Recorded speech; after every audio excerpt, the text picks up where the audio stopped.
In a May 2024 appearance on Tim Pool's Culture War podcast, my opponent, Pearl Davis, declared that women aren't really doing much. We're not having kids. We're not really contributing to the economy when you look at output. In fact, she uses this ridiculous assertion to argue that women should not have the right to vote. While it's true the birth rate has declined, and we'll revisit that in a bit, women account for 47% of the American workforce. The Council of Economic Advisors found that women have contributed a substantial portion of the US economic growth since 1970. Wait, so just to be clear, the topic is, are women good for anything? Is that the topic? Which wouldn't have been made possible without the Oh, it's about feminism. The topic is feminism? feminist movement. By 2017, women were responsible for nearly 40% of total. Oh, okay. They've got a question, but it's very hard to read. Has modern feminism empowered women or led them to a cultural relationship decline? Okay, that seems to be the question. It's very hard to read, but it's there. Gross domestic product amounting to a whopping $7.6 trillion. Of course, that figure. Wait, chat says Gavin McInnes, founder of the Proud Boys, was also at this event. That's really interesting. See, this is how you know Anna is such a fucking liberal, because why are you at an event with that man? Why are you at the event with anyone associated with those people? That's the thing. Didn't I say this the other day? Didn't I tell you that it's a huge red flag for people to collab with certain people? Because why are you doing that? Why are you boosting each other's platform? Didn't I literally say this? That's what I'm saying. Would this not like tarnish my reputation if all of a sudden I was collabing with these people? Why would I be doing it unless money? Money is the only reason. You are not the voice of a people. You are YouTubers. You are not people, in my opinion, who are leading great movements. If you were the leader of a movement, if you were a doctor, if you were a serious educator who's trying to reach the people in your audience because you're like desperate to help them, that's one thing.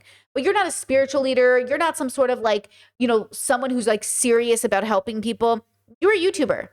So now Not So Erudite is here.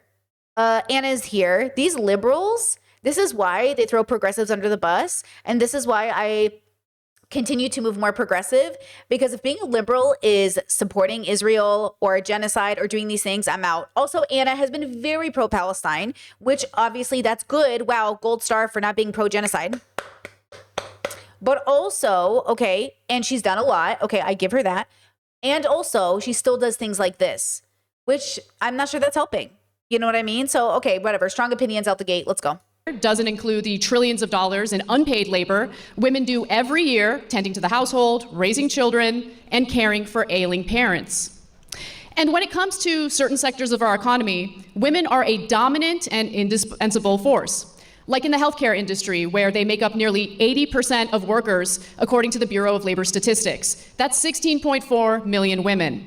And I will say we do still have to talk about, being gay, trans, women, like being minority communities, because the world still hasn't caught up, right? Like that's the problem. The problem is like, we have to continue having these conversations. I just wish like better people were having them. But see, when smart, truly educated and or introspective people have these conversations, the views just aren't there. And that's for good reasons. The topic is too serious. People are not ready to have those conversations.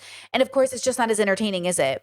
And it's not as entertaining. People want to see a smackdown. They don't want to see you seriously talk about the issues, which is okay. I understand. So I'm not a fan of this bubble. I'm not a fan of anybody in this bubble. I'm not a fan of Anna. I'm not a fan of Pearl. I think all of them are net negative, generally speaking, but it is what it is. When it comes to education, in 1960, women earned less than 35% of all bachelor's degrees. Today, they earn roughly 58% of all bachelor's degrees, which Pearl herself benefited from after graduating from Elmhurst University. Women also earn over 60% of master's degrees. I hope to hear Pearl explain how a more educated and skilled population somehow translates to cultural decline, especially as we compete with China in this increasingly multipolar world. Yeah, chat says, I wonder what Pearl's relationship with her mother is. Did she not see her mother do all of this unpaid labor? But chat's right. I think Pearl's mom is a girl boss. I think she's an entrepreneur. If I'm not mistaken, Pearl's mother is not a stay-at-home mom. She is like a boss. So that might play into it. But also, we all have issues, and Pearl needs to go to therapy like everybody else. No one's exempt from needing to talk to a professional about their life and their childhood. And that would be very helpful to her. But who really knows what's up with Pearl? Because allegedly, wasn't it Gavin McInnes who literally just recently outed the fact that she might have a kid? He said that. He said Anna doesn't have a kid, but Pearl does. And everyone went, Pearl has a kid? Because that is not public knowledge. So now we don't know if he was like drunk and he said it, if he was like serious and he said it, but we don't know. I don't know if she has a kid. I just know like people were saying it, which wouldn't be right. Like Chad says, I think he just made it up. Well, I don't know. That's the thing. That's the thing with a grifter. We don't know what they're doing, you know? The modern feminist movement also had a major impact on decreasing domestic violence, and that's according to the US Department of Justice. Rates of intimate partner violence decreased by more than 60% from 1994 to 2010. And that's thanks to protective order statutes and funding for shelters beginning in the 1970s and 80s. Not only did the two-income household become more financially resilient, especially during economic downturns, women gained the ability to leave abusive relationships, an outcome correlated with improved child health and educational attainment. A culture that protects people from violence is not one that's indicative of cultural decline. Pearl herself has benefited greatly from the feminist movement, thanks to Title IX in 1972, signed by Nixon, of course. Sex-based discrimination in any school program or activity that receives federal funding is prohibited. Pearl herself had a rather impressive record playing for Elmhurst University's volleyball team, having earned all conference honors. Well, okay, Chad says it's hard. I think Pearl opens herself up to this type of speculation with the nature of her arguments, but I do think it can easily become misogynistic when you start to evaluate Pearl's life. On this channel here, we are never evaluating someone's life to say, aha, we are saying, I wonder what made this person this way. Other channels, absolutely. But this channel here, we are never saying it as a way to say like, oh, that explains it in like a gotcha way. Cluster B, like we're not debate bros. We are saying it like, tell me about that. Because you didn't just show up this way. Your life formed you. Your life forms you. You know, you're doing it for a reason. There's a why. Let's figure it out to harm reduce. Like even the word grifter, we use it way too loosely to be fair, right? We don't know that Pearl's a grifter. She feels like a grifter, but what do we know what Pearl's really thinking? What do we know about the inner workings of this person, right? So that's the thing, right? And you're right, Chad. Chad says I was more referring to other commenters. You're right, though. You're right that some people will only click on this video and only watch this stream because I'm talking about women that they want to be misogynistic towards. And I just want them to know this is not the space for it. This is not the space. When Anna was originally doing her whole thing with Glenn Beck, we were very compassionate to Anna about her assault. And we still held Anna accountable because Anna does not get to make the world worse because she had a bad experience with an unhoused person. But I was very empathetic and explained that Anna and most people who experience any form of trauma tend to overcorrect and they tend to go to where they are embraced. And Anna felt more embraced by, quote, Republicans. Remember that Anna is also on a talk show called Her Take or whatever it's called, right? And she's working with really bad people. She is working with very bad people, and that was a decision she made, and she is responsible, and she should be categorized correctly for it. But that's why she's not a progressive. Progressives would never work with the people Anna is choosing to work with, which is why I question Hassan when his decision was, before Charlie Kirk had died, to have debated him.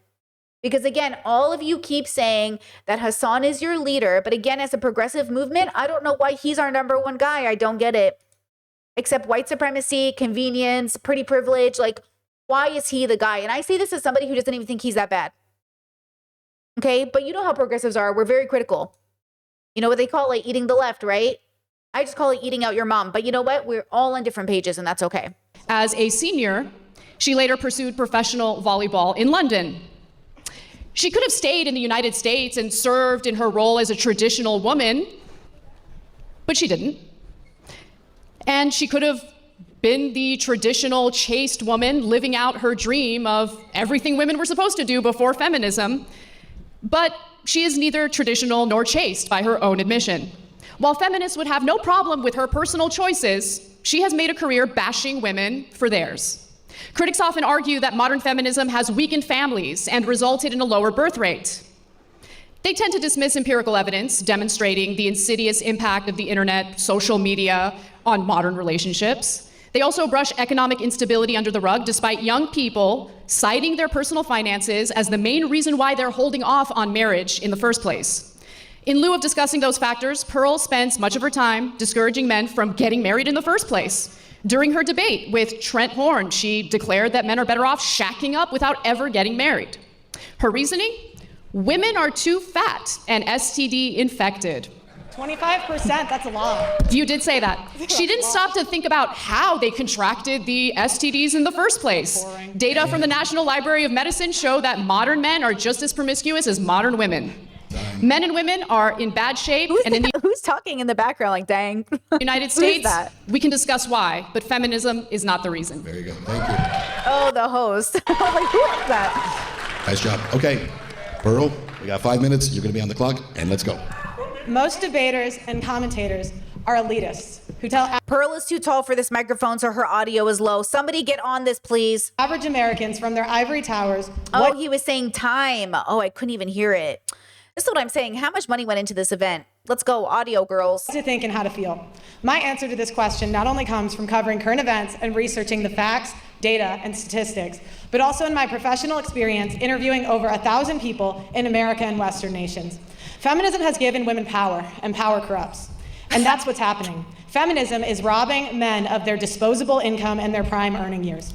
Which Andrew Tate did as a form of sex work. Andrew Tate was a sex worker who would take every dollar from men and did not give a fuck, as he said in those interviews. And he did that because that's how capitalism works, is to take as much money from the customer as possible, because that's your job as a company, no matter what. So, okay, you say women are trying to take men's money, but yet women, when they become more liberal, progressive, move away from dating conservative men, and men who become conservative move in a direction. So you're having a loneliness epidemic and we're taking your money. So you're mad we won't date you, but which one is it, girls? We stop bothering you. We stop needing your money. We stop needing your help. We stop needing your bodies. We stop needing your brains. And now you're mad about it. Which one is it? Feminism.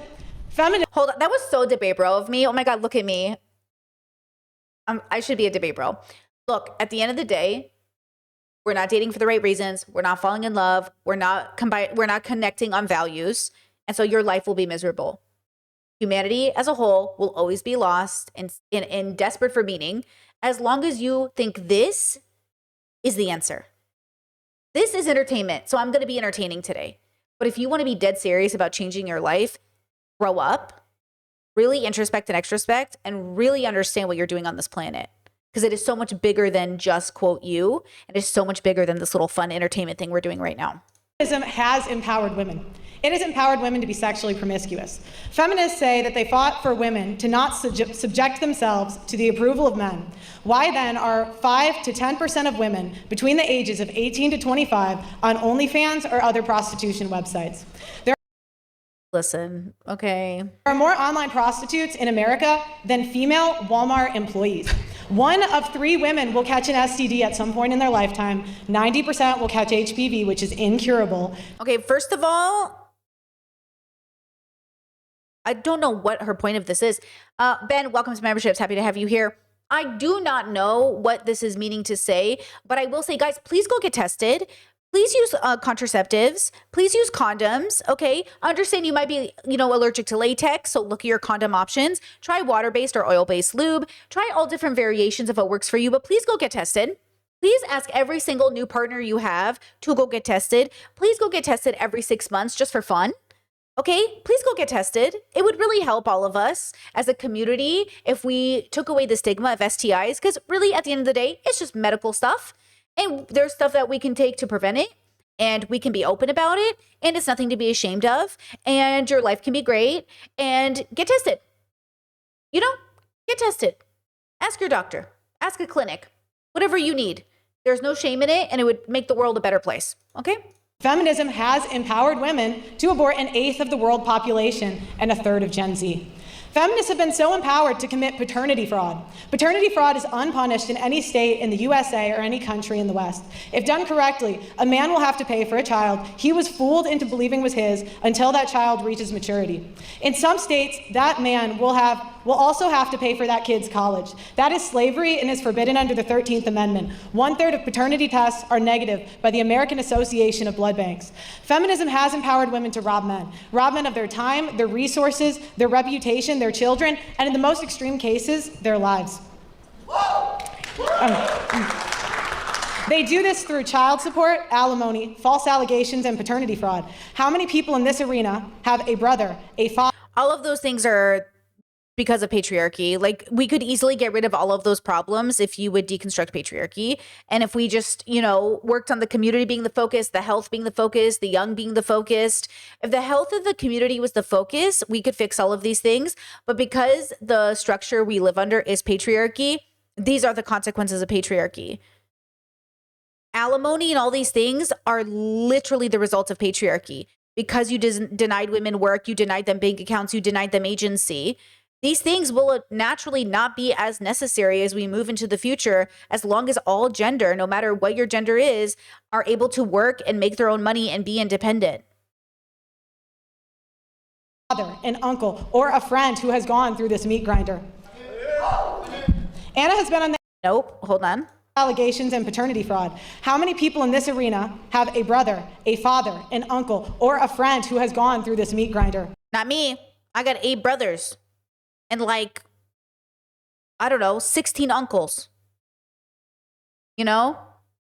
Mikey, thank you so much for the super chat. Says, good Lord, it's like she views women as malicious liars just like men do. It's outrageous. Well, that's that internalized misogyny, as we know. Thank you so much for the super chat. Guys, seriously, this is what I'm saying. This is all solvable. There's a reason it happened. There really is a reason it happened. And I'm not even saying some of these things are good or bad. I'm saying they are the result of patriarchy. So if we don't like them and we want to change them, we have to change as a culture. Not go back to the tradition they want, but move forward into progression. Right? Chet says, what makes women hate other women like that? Internalized misogyny. It's just a part of the living under patriarchy. We all have to deconstruct. All of us have to deconstruct it. No one's exempt. No one gets to run away from the systems they were raised under. Nobody gets to say, well, I was raised in this family, but I'm different. Okay, but you were still impacted. So all of us have to do the work. Okay? No one gets to wake up and say, oh, the world didn't impact me though. I live in a void. You don't live in a void. You didn't just fall out of a coconut tree. So it's just a part of the process. That's why we say, and we said at the beginning of this stream, education plus introspection plus deconstruction, plus all of the work, plus genuine desire for curiosity and knowing the truth, that is going to go a long way in the world. And we are not there. Okay. Most people are not interested in what's true, period. Most people are interested in what they think is true, which is fine. It's very human, but it's not helping us. We're not getting any better because of it. Right? The world has literally always been suffering. We suffer so unwisely because we're not there. And you can't force it. You can't shame it into people. They have to really want it. You have to really want it. And so in one way, you have to accept that the world is a reflection of us as a whole. And this is how we've evolved. And this is our biological predisposition, and understanding we can have a deeper relationship with that biological reality. Right? It's not about, it's about finding an explanation and then saying, can we do something about it? Okay. If you notice, you make $5 a month and you keep spending 10, and you keep wondering, why am I always on a negative balance? Well, we can trace that back and I can tell you, right there, I can fix that. We can fix problems, but we first have to see that there's a problem, right? Most people might just keep going and not thinking it's a problem, right? I see it every day. I see it in my own past life. I see it. We're just like, But you have to first see it's a problem, and then there's definitely something you can do about it. Anna has been on the air for 15 years and is completely oblivious to these issues. It's a silent genocide. Actually, 20. It's a silent genocide. Okay, girl. Of the lives of millions of men. Standing on the sidelines of the arena, I have 33-year combat veteran Terrence Popp. He served through 3 wars and was almost killed in 2. He got married, had 2 children, and served in the United States Army. Terrence Popp was deployed to Iraq in 2004, and as a member of the airborne infantry, he was wounded by a roadside bomb and suffered a TBI and a stroke from the blast. He was evacuated out of the country, and it took over 2 years until he had recovered. While he was recovering, his wife was plotting to divorce him. His wife murdered his 6-year-old chocolate lab out of spite because he filed for divorce first. When he confronted her, the response he got was, "I told you I did not want you living here." Okay, wait, let's go. Chad says she should transition if she hates womanhood so much to this degree. I don't know if you watch my content regularly, but that sounds like somebody who doesn't watch my content regularly.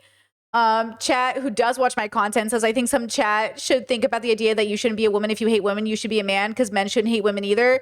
Yeah, the whole, right? Like, I know you're like joking probably, but the reality, if we're being a little serious, is that you shouldn't hate people because of their gender. That's why we don't hate men as people. We don't like men as a system.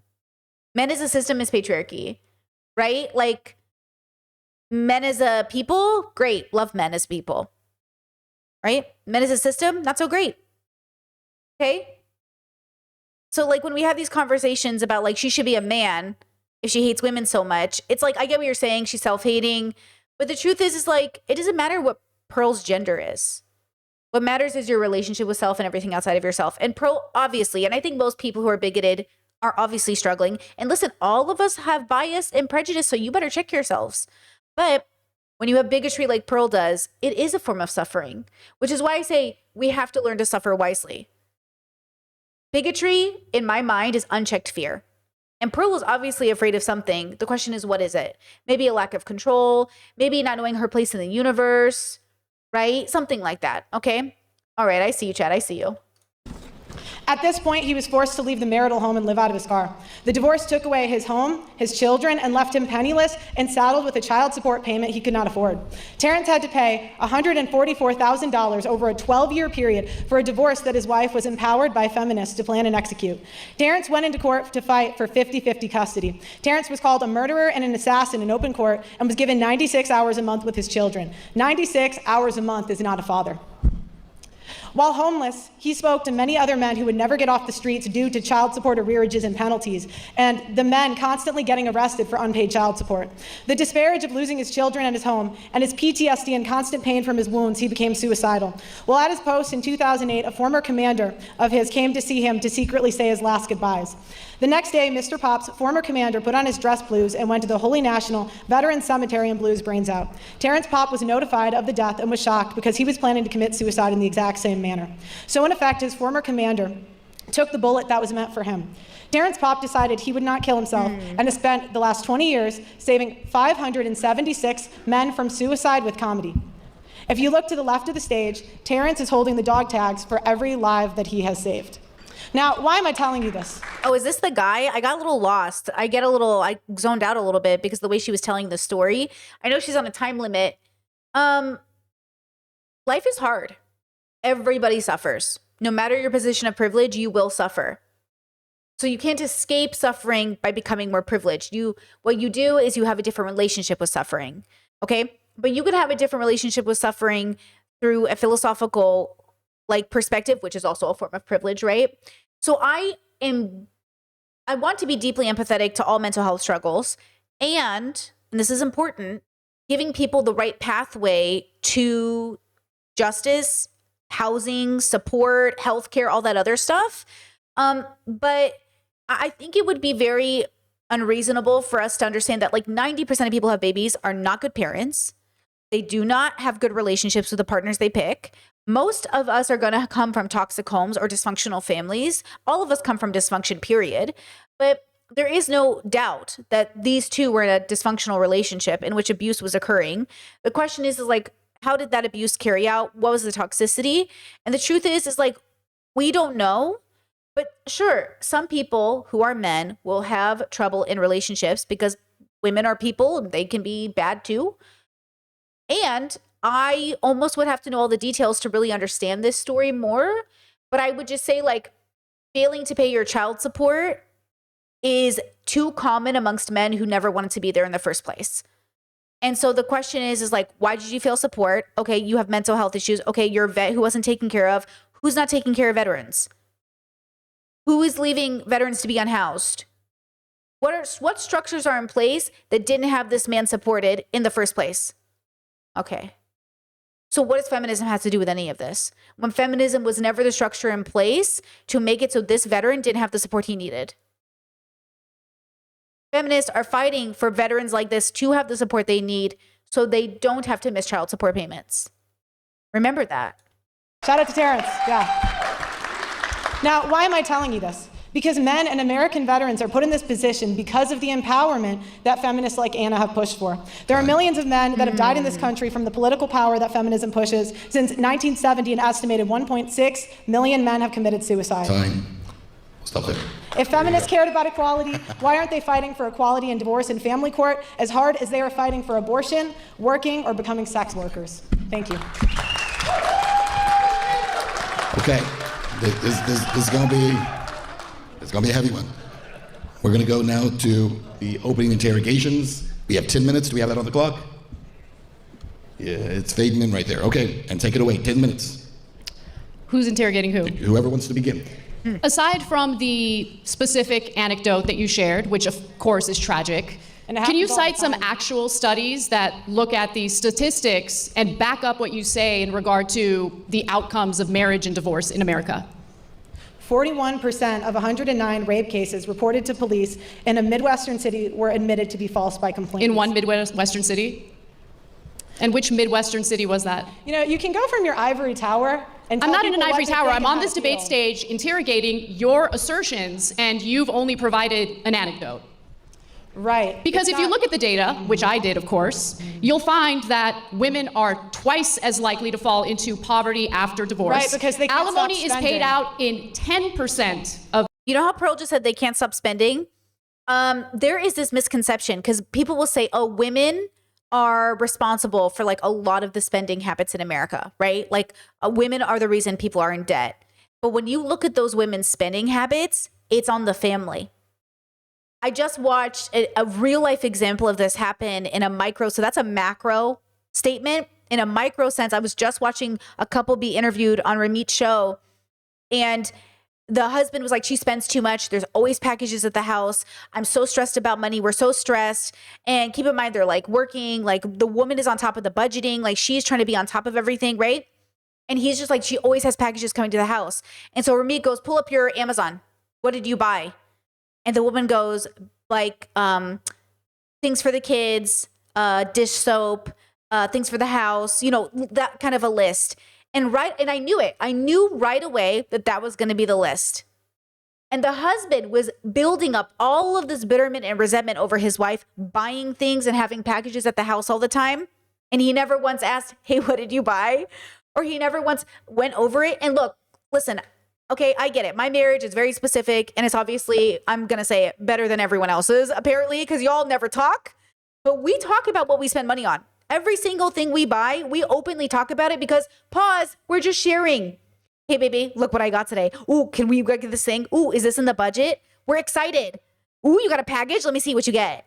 Like, ooh, you got a game? What game did you get? Like, okay, yeah, we talk about buying money. Like, we buy it before we buy things. We talk about it for the budget. But, like, we're also very excited to share. The fact that she didn't think to share, probably because, honestly, he doesn't want to listen to it. But when my partner goes grocery shopping, because that's the primary job that they have, they're in charge of that job, one of the jobs they have. When they come home, they tell me what they bought. We go over the grocery list together. You know what I'm saying? Like, oh, they didn't have this at the store. They didn't have this. We talk, is what I'm saying. So I know what we're spending money on because it's us together. So when you know, Pearl and all these people go, women spend too much money.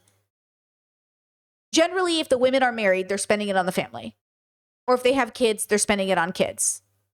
Okay? Generally. With that said, things will change. A lot of us are millennials with money now. So a lot of us are recreating the childhoods we never had. And so a lot of our money might be spent on Pokemon cards. But that's why we go to work.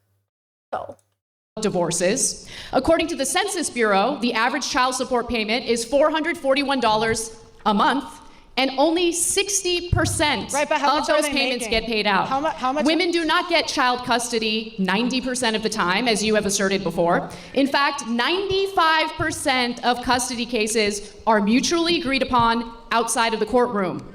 Women this is so important. You know, a lot of people have so many successful divorces and visitation. Most people I know, almost every single person I know who's gotten divorced with kids, have a good relationship with their exes and are co-parenting very successfully because they're not you know, because they're ethical, because they're moral, because they understand that relationships end and sometimes there's kids involved. They do the work, they go to therapy, they do counseling, they take the kids to therapy, you know?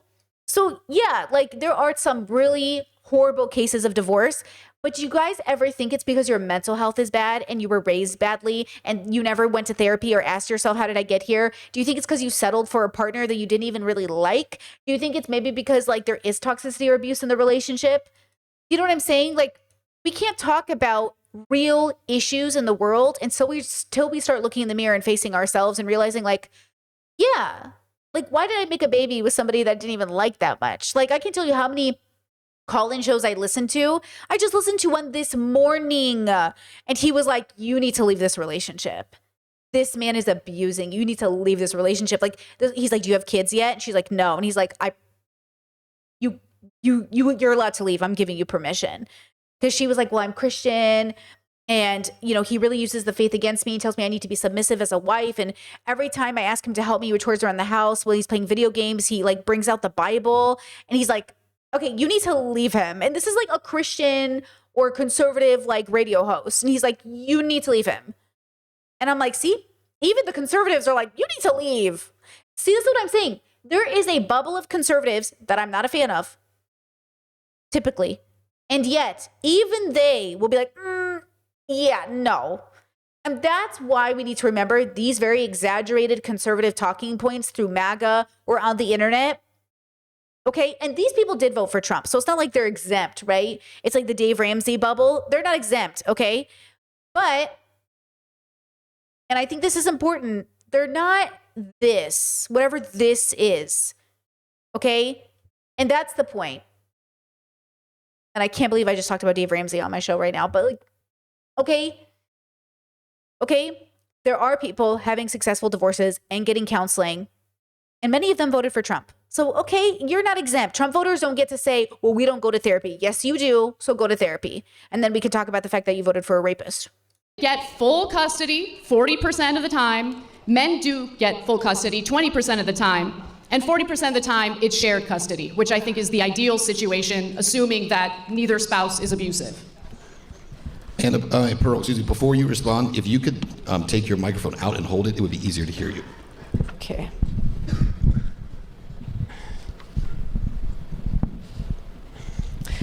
Alimony and medical care and dental are not covered by that, so a lot of times it does go above 50%.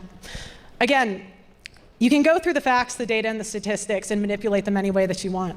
It's not But manipulation. there are Those are the stats. there are 1.6 million men in this country. Men are 9 times more likely to commit suicide after a divorce. Compared to women, what's the number for women? It's lower. Really, what is it? Comparative analysis is real difficult for you, isn't it? Okay. Go ahead, Pearl. What's your next question? Really, what is it? Suicide rewind after it. a divorce. 6 million men in this country. Men are 9 times more likely to commit suicide after a divorce. Compared to women, what's the number for women? It's lower. Really, what is it? Yeah, what is it, Pearl?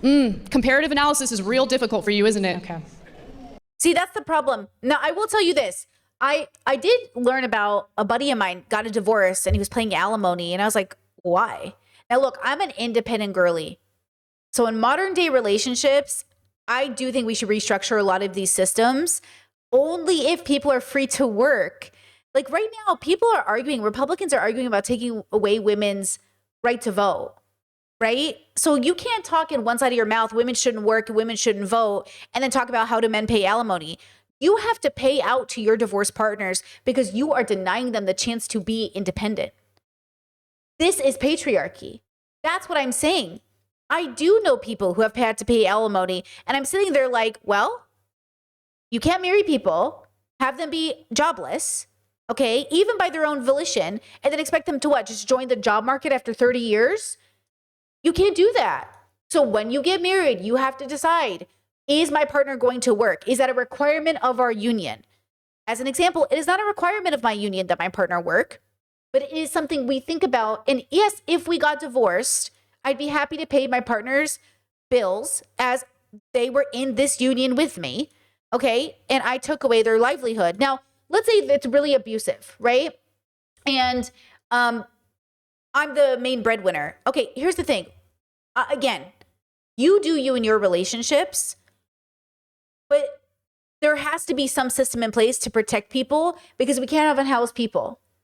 Okay? We can't do that. We can't have unhoused people. We can't have people who are vulnerable on the streets. We cannot have this. So I more or less think we should not think about alimony as the rescue. We should think about systems in place to get people housing and clothing and food and all the basics without needing to worry about relying on these former partners. I think the government's rich enough. I think they should figure out how to do it. And then we should pay into that system as a whole. Okay? Then men can't bitch about alimony.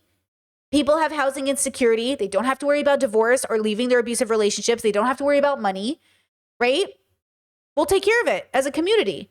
We will rehouse you. We will put you into safe housing, and we will give you a chance to get back on your feet after a marriage. And you get housing and help proportionate to the years you were married and unemployed. Especially if these men are, again, going to marry women that they tell you cannot work. And it's been 30 years, like 30 years away from the job market. That's no joke. Something like that. Go ahead, Pearl. What's your next question? You have asserted that men shouldn't get married, that instead they should I didn't shack say up. that. You did say that with did Trent not say Horn. Word for word, you said it makes more sense for them to shack up, live with a girlfriend instead of getting married. Do you think the advice that you give to men is the type of advice that will fulfill their lives? Because I'll tell you one thing, the best part of my life is my husband. I love my husband. He's my rock.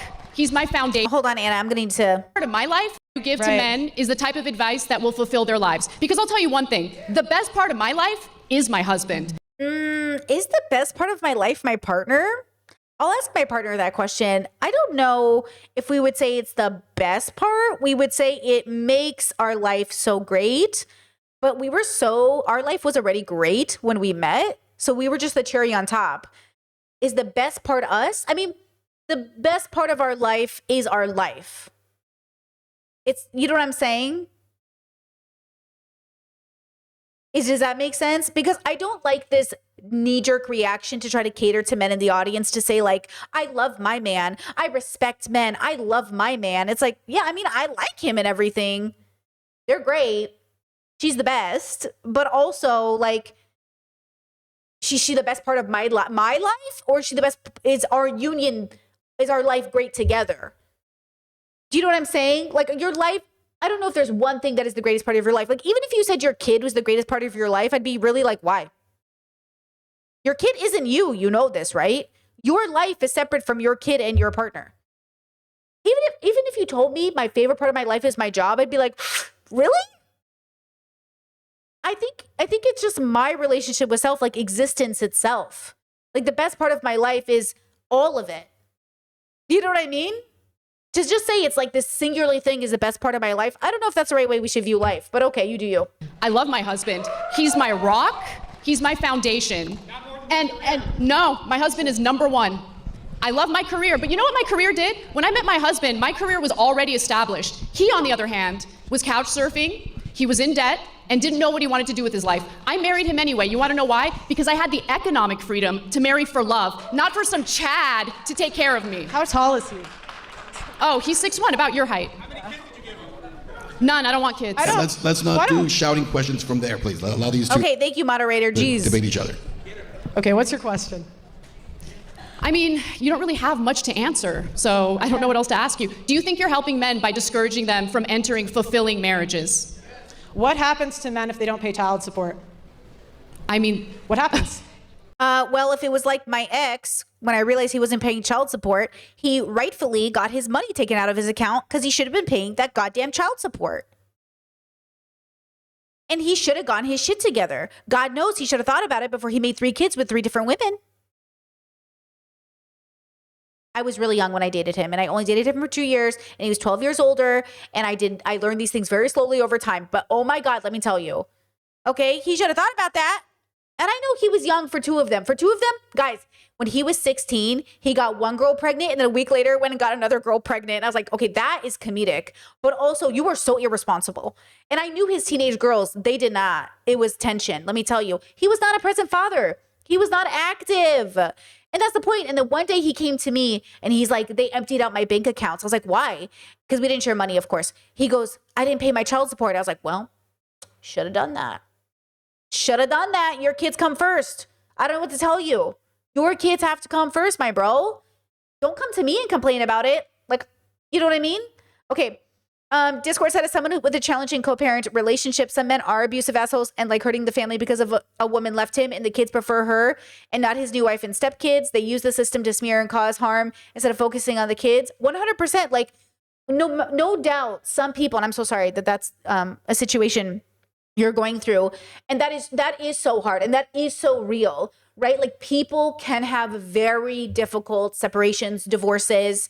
A person who doesn't pay, isn't supportive, isn't there.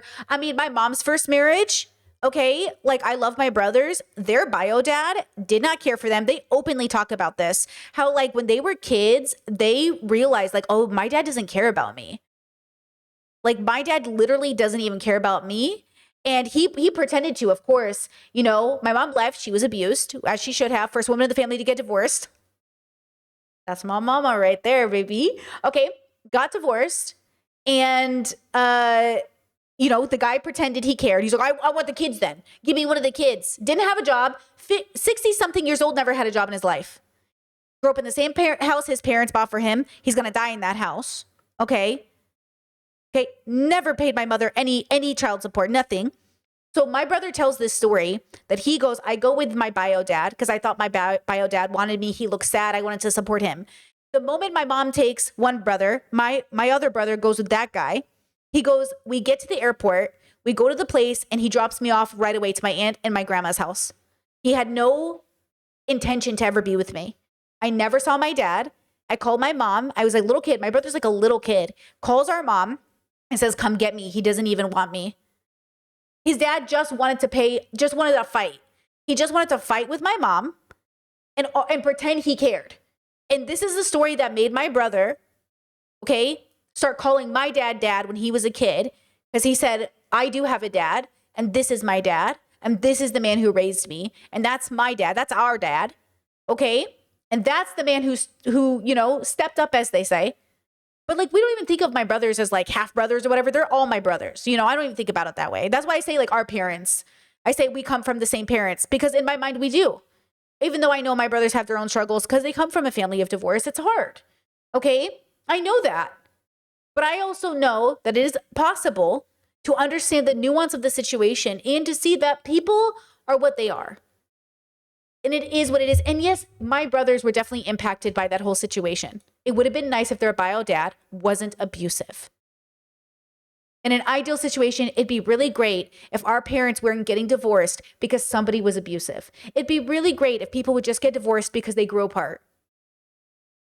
But let's be real. We are in bad relationships. We're dating people who lie and deceive us. We're dating people who trick us into marriage. We are choosing people who we think we can save and live for their potential. Like, it's such a combination of, like, really understanding value differences, you know? Like, what are my values and how do I know this person also has those values? Now, I believe and you believe, okay? You know you're a good person. You know you don't cheat, you don't lie, you don't steal, you don't scam people. You know that. So you know you can find somebody else like that too. And that's who you marry. You marry the person who's you in the story because you know you wouldn't do those things. You know you wouldn't abuse a kid. You know you wouldn't abuse your partner. I've never done that. Have you? Okay, so we know we wouldn't do it. So then you go and you find those people in the story. Who is the person who's never done those things? Because you are not special in that regard. Yes, the world is toxic, and yes, a lot of people are in bad relationships, but you know there are good people in the world. You go and find those people, and then if you have enough shared values and compatibility, you marry them, and you have a great life together. Okay? But, like, that's the thing. Like, you know that about yourself, right? It just says depends on what you mean by lie. A little white lie is sometimes healthy. You can describe what that means to you. I need lie to deceive, but I think white lies, I'm too autistic to think white lies aren't just lies. Because what do you mean by a white lie? You know what I mean? I don't lie. Okay, bro? Like, unless I'm in survival mode and the Gestapo is at my front door, I'm not lying. You know what I mean? Like, it depends on what you mean by a white lie, but I usually try to tell the truth at every possible moment if I'm asked. I just try to do it with kindness. I just, you know what I mean? So it depends on what you mean by lie. But you decide that. You decide your own values, okay? And then be honest with the person you're with, because if I had a partner who was white lying about whether or not I look cute today for 50 years, oh, we'd have a conversation. See, we don't lie in my relationship, complete transparency. So no white lies to save my feelings. I don't like that. That feels like a full lie to me. So you just talk about it with your partners is what I'm saying. Okay. And also be okay with being single. That's the other part men need to get on board with. Hey, bros, you don't need a wife. You getting a partner isn't a defining characteristic of you. Being partnered is a plus.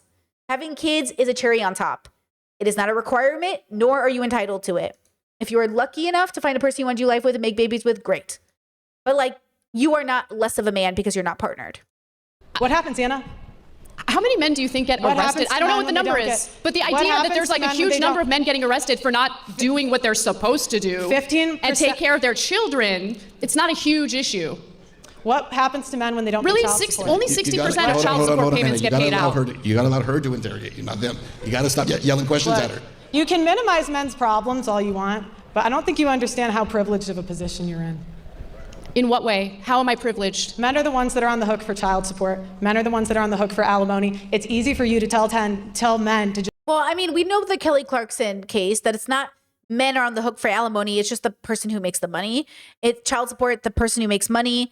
Like, wasn't Kelly Clarkson's like infamous payments to her husband a big deal? And I think he just died actually recently. And she's been very sad with her kids about it. You know what I'm saying? Like, it's been very hard. So like, and men also would get custody if they advocated for themselves more and actually showed up. Most men are just literally not even there. They don't want the kids. And more women would give up custody if they weren't so stigmatized for it. Or people would share custody if it just worked out better. I don't know what to tell you. People are deeply wounded. And nobody is in healthy relationships, especially if you're telling people just get married as quick as possible. We're not even giving people time. We're not even giving people time. So, right, okay, so men need to advocate and they actually have to be, they want to have to be present and they don't. Okay, they'd rather get people pregnant and leave. Fine. Okay, it's not good. There's definitely something about that. And by the way, just the fact that we're bringing babies into the universe, that's a whole other conversation we should be talking about. But not from an antinatalist perspective. From the perspective of, look how hard life is. You are already on hard mode and you want to have a kid, bro? Are you in a position of privilege? Do you have a house? Is your net worth at least $500,000 plus, bro? Are you literally good on retirement, bro? Then why are you making a new baby when you're already on hard mode? You can't even pay for your Uber Eats. You're sliding credit cards left and right. You are not in a position to have a baby, okay? And if you're too busy because you're making so much money and you're at work all day, you're not in a position to have a baby. Okay, Pearl said, 96 hours a month isn't good enough to be a father. Okay, what if your father is a top earning CEO who's never home? Oh, great. Now the kid has a dad who at least brings in the money, but he's literally never there. You might as well just pay child support and leave us alone. So again, if you want present parents, we need better systems in place to give it to them. Gender aside. just take the risk when you're not in that position. So are you asserting that men shouldn't pay child Men- support following a divorce? Do you believe that women should feminists be wanted- financially feminists- responsible 100% after a Feminists divorce? wanted to be equal. So I say be equal. If you guys want equality, 50-50 custody, no child support, no alimony, no special privileges. Alimony is paid out in 10% It doesn't of matter if divorces. you're part of the it does matter. 10%. It does matter because It you make doesn't it matter seem if you're like part of the 10%. it's a widespread issue when The it's 10 only years 10%. doctrine is a sexist law against men. That's sexist. How is it Because of patriarchy. Sexist Where- if a where have you woman guys- it decided assumes- to it forego a assumes career, decided to be a stay-at-home mother, and the marriage does Well, okay.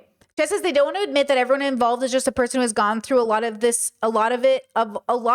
life, but instead attribute everything to immutable traits you can't do anything about. It's just an excuse for not wanting to heal. I would say like it's really hard to face yourself, right? If you let's say okay, I read people pleasing earlier in chat today. Okay, you know you're a people pleaser. Let's say you know that, but you know how hard it is to combat people pleasing, right? Okay, that's everything. I will never say it is easy to be a good person. On this channel, I say it all the time. It is really, really, really hard to be a good person. And that's why the world is the way that it is, because it is so hard. Okay? It is so hard. I mean, we're living in a world where, like, I don't know how to say it without making anybody feel shamed, because I certainly don't want to shame you. I don't believe shame works. But like, I mean, we're living in a world where, and I've gone through all of these struggles, but like we can't even balance a checkbook. Okay, I get it. We can't figure out how to make enough or where to put our money or what priorities to make the focus. We're still dealing with our parents' stuff when we're in our 40s. Like we're still dealing with so much. And then the people who say like, oh, I've gotten over it. Like I'm grown, da, da, da. They're so stunted in ways they don't even know until they get married. And it shows up in their parenting or their relationship with their partner. Like even the people who seem to have it together, like you have to have the discernment and wisdom to truly understand, are you honest and self-aware enough to have the hard conversations to make a better life together? And that takes an incredible amount of introspection, extrospection. You know what I'm saying? So like, I will never say it's easy to be a good person, which is why I say do a little like less bad every day. Just do a little less bad every day. Just, you know, we're already doing bad. Just do like a little less. Okay. But it is so hard. I'll give you an insight with money spending because I think this is a really helpful example. I had an epiphany the other day because we don't shop at Amazon. That's like a part of our values. We're not shopping at Amazon. And we needed to buy something. And we've been putting it off for like 2 months. And I said to my partner, why is it so hard for us to buy something when usually I would just sit on the couch, scroll, buy, and click and move on? And I was like, oh, it's because we're not buying Amazon. Amazon is so beautifully convenient that I was overspending, spending so easily.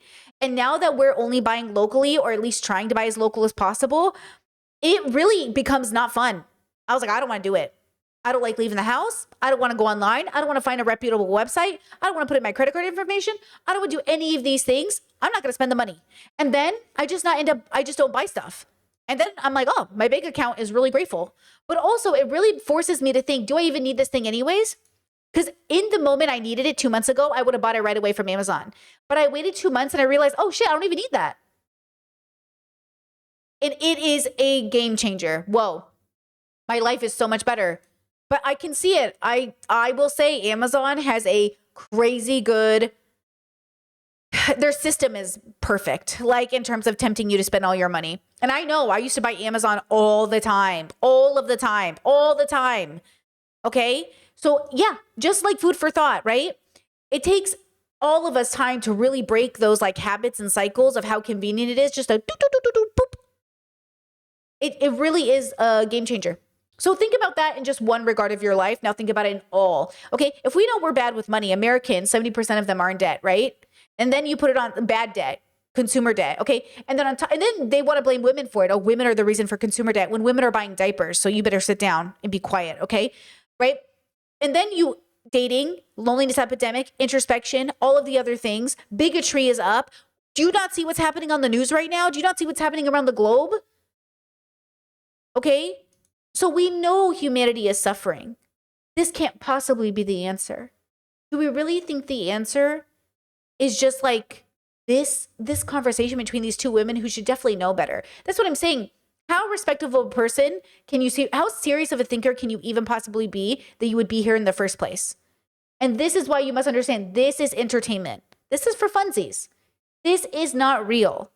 This is not solving anyone's problems. This is just cathartic. It just feels good. Like a strip club, funny enough. And I'm pro sex work, you know I am. But a lot of those strip clubs are just places to go. They're not even that good. I said what I said. I've been to a lot of strip clubs in my life just to feel good for a second. It's not even satisfying. This is that. I mean, go to the strip club if you want to. Tip your dancers. But also, is that really what you want? Okay? Is this what you want? Now, again, if you have a high level, burlesque show / pole show, that's where you want to go. You want to go to a burlesque show. Okay. You want to go to a pole show that's like artistic. That's where you want to go. Okay. These, 2 p.m. strip clubs. Have you ever been to the strip club at 2 p.m.? I have. It's a wee bit depressing, isn't it? And it's not because it's sex work. It's because it's 2 p.m. and I'm at a strip club. Okay.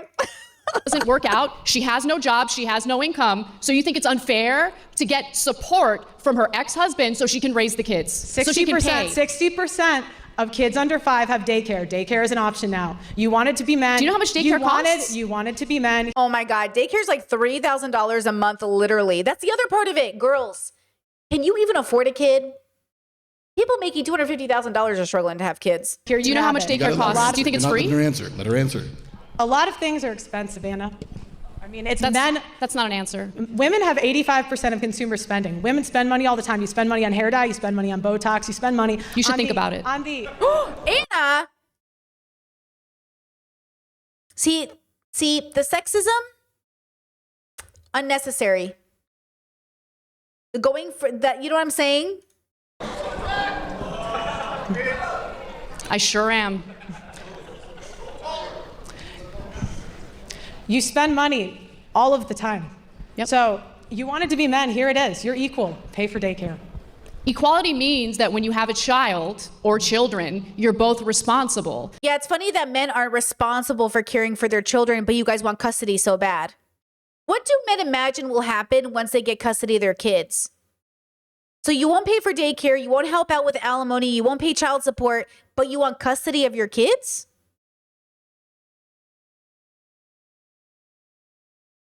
I mean, if you want custody, you can have custody.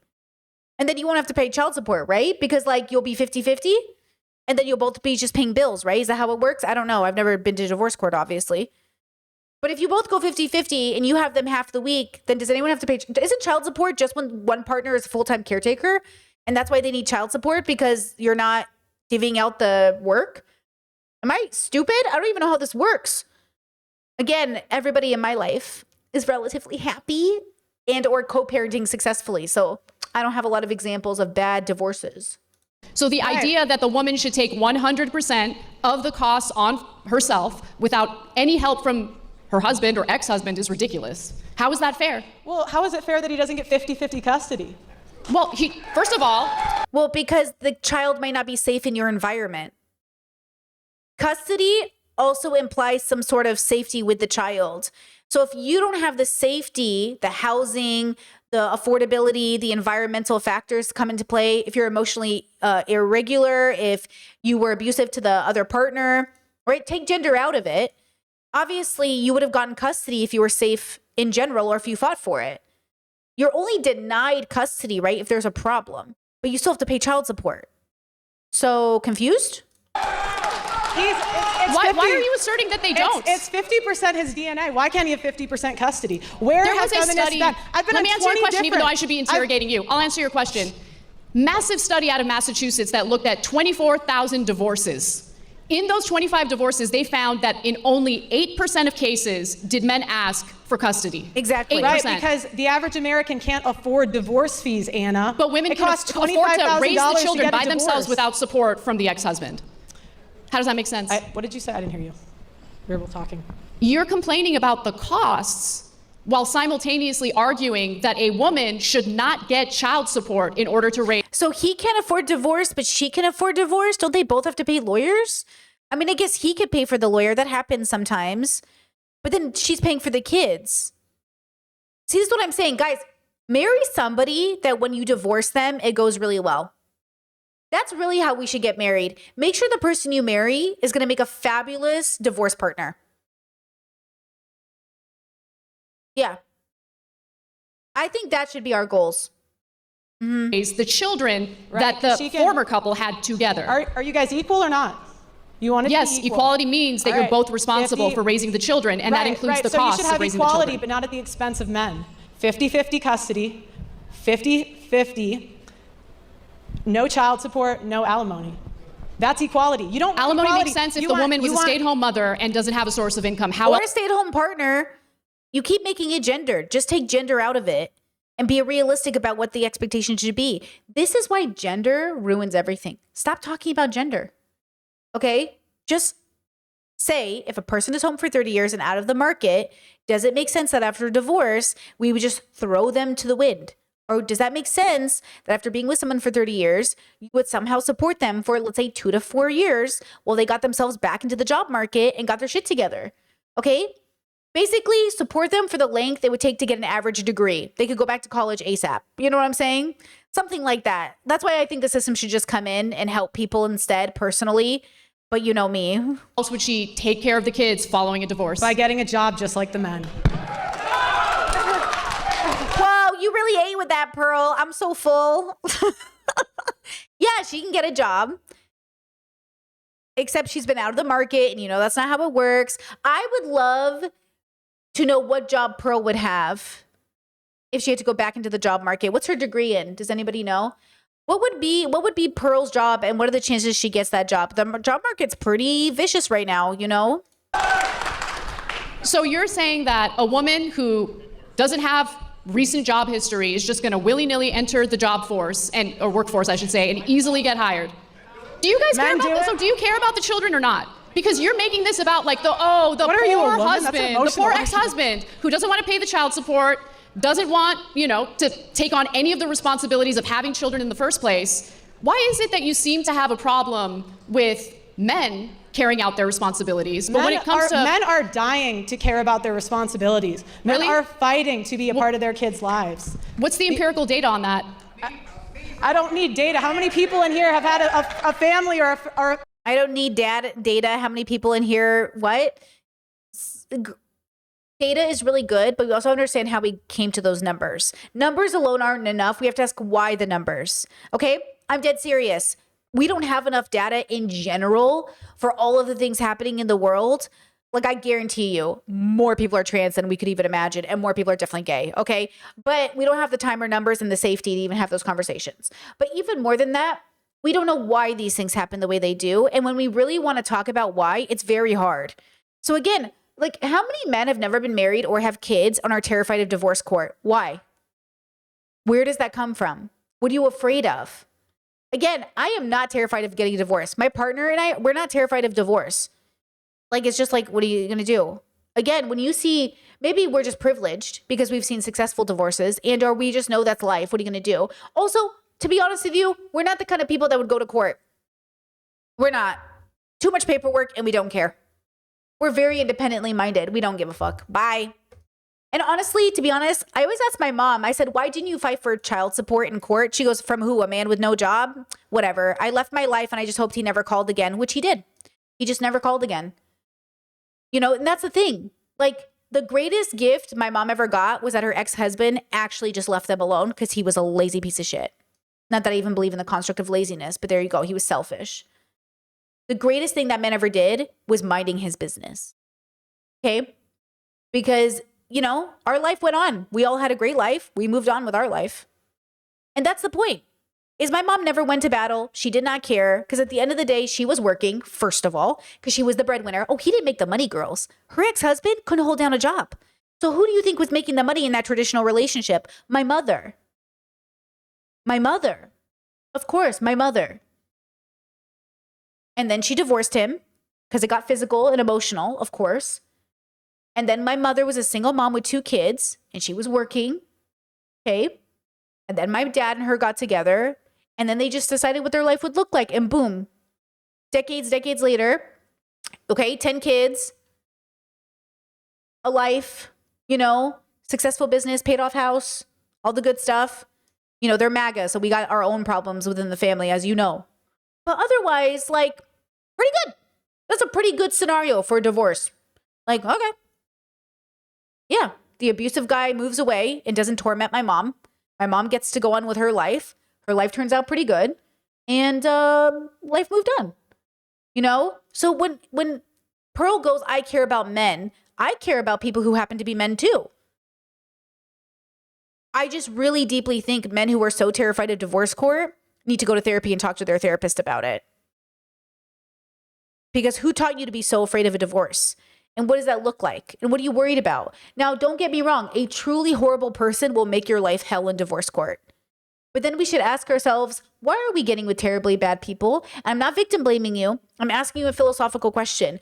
What makes most of the world end up in bad relationships, not to mention child marriages, not to mention like abusive relationships, right? Not to blame you, but to say what makes our culture say, date him anyways, be with him anyways, get married at 18, have kids as quick as possible. All of these things, all these cultural things that Pearl would support end up pushing people into bad marriages that end up hurting both and all genders involved.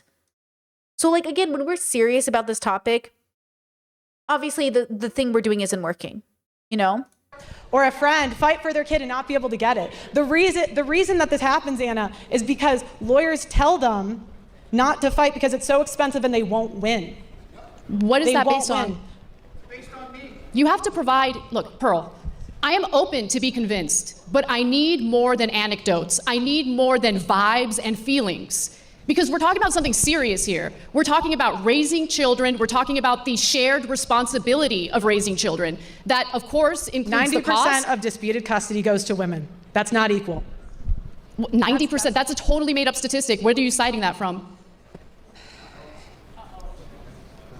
Oh, does she really not know? All right, let's take a break there because our time actually ran up. Those opening interrogations are over. Let's take a moment here. You guys want to grab a sip of water?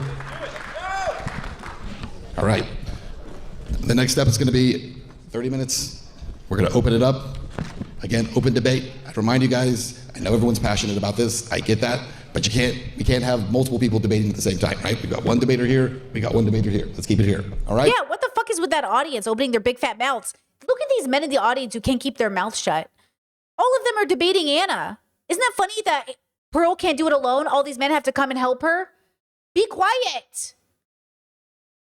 Let's put 30 minutes on the clock and let's begin the open debate. Pearl, I'll let you pick up here. Go ahead. What happens to men when they don't pay child support? There are consequences for it, especially when Which there's a are? court order for them to Which carry are? out their responsibility and pay child support so that child can be raised. And what happens Do you if they think don't there pay shouldn't it? be legal responsibilities or legal consequences? Discord said, why is Anna even in this room? Because she's a sellout. In my opinion, she shouldn't even be in this space, giving them any credibility or any views.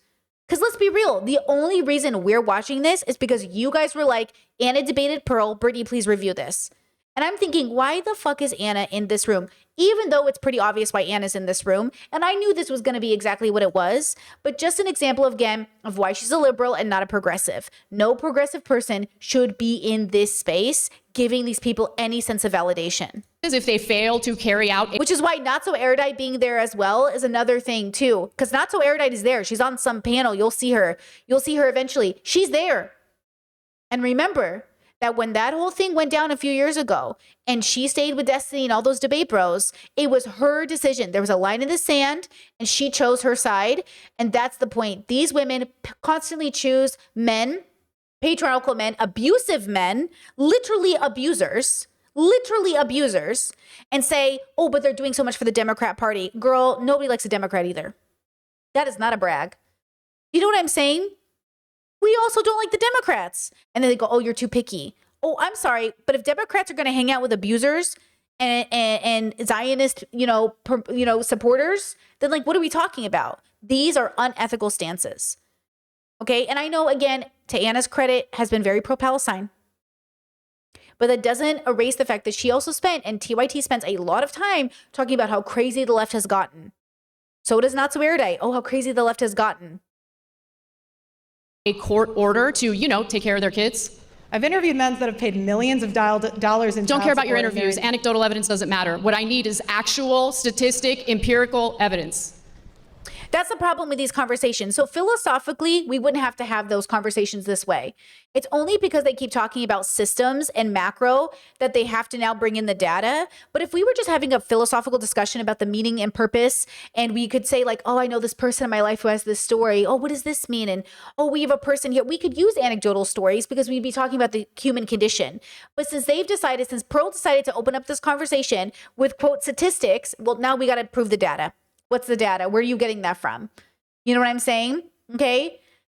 Chet says, why do you think that is, Brittany? What's the appeal of highly abusive men? I think they are successful. I think they're attractive to people. I think they seem confident. It's why Andrew Tate and Trump are very popular. They are charismatic.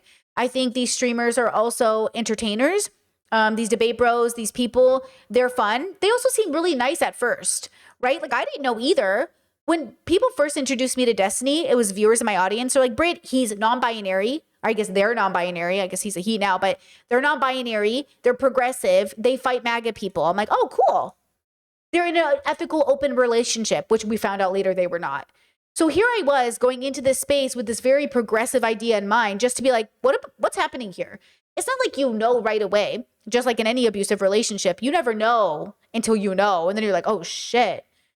Oh, shit. And then you realize as the curtain gets pulled, like these aren't just people with problems. These are abusers, right? And you're going to get hurt, And so I think though, as long as abusers are charismatic and as long as they're funny and as long as they have a following, people are going to watch them and people are going to engage with them.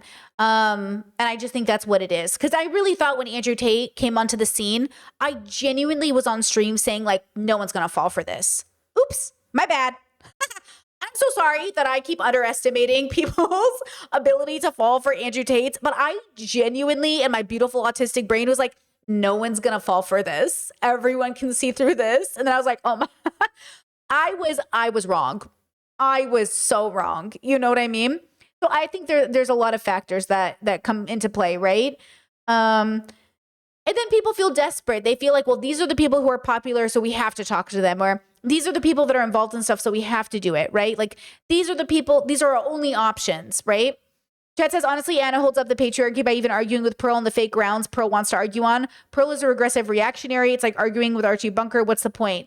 Well, I think that's the problem. I think that's why it's so distasteful. I think it's why it's bad. It's a bad character flaw of Anna's. And of all these people who go, well, you can't just live in an echo chamber. You have to talk to people who are different.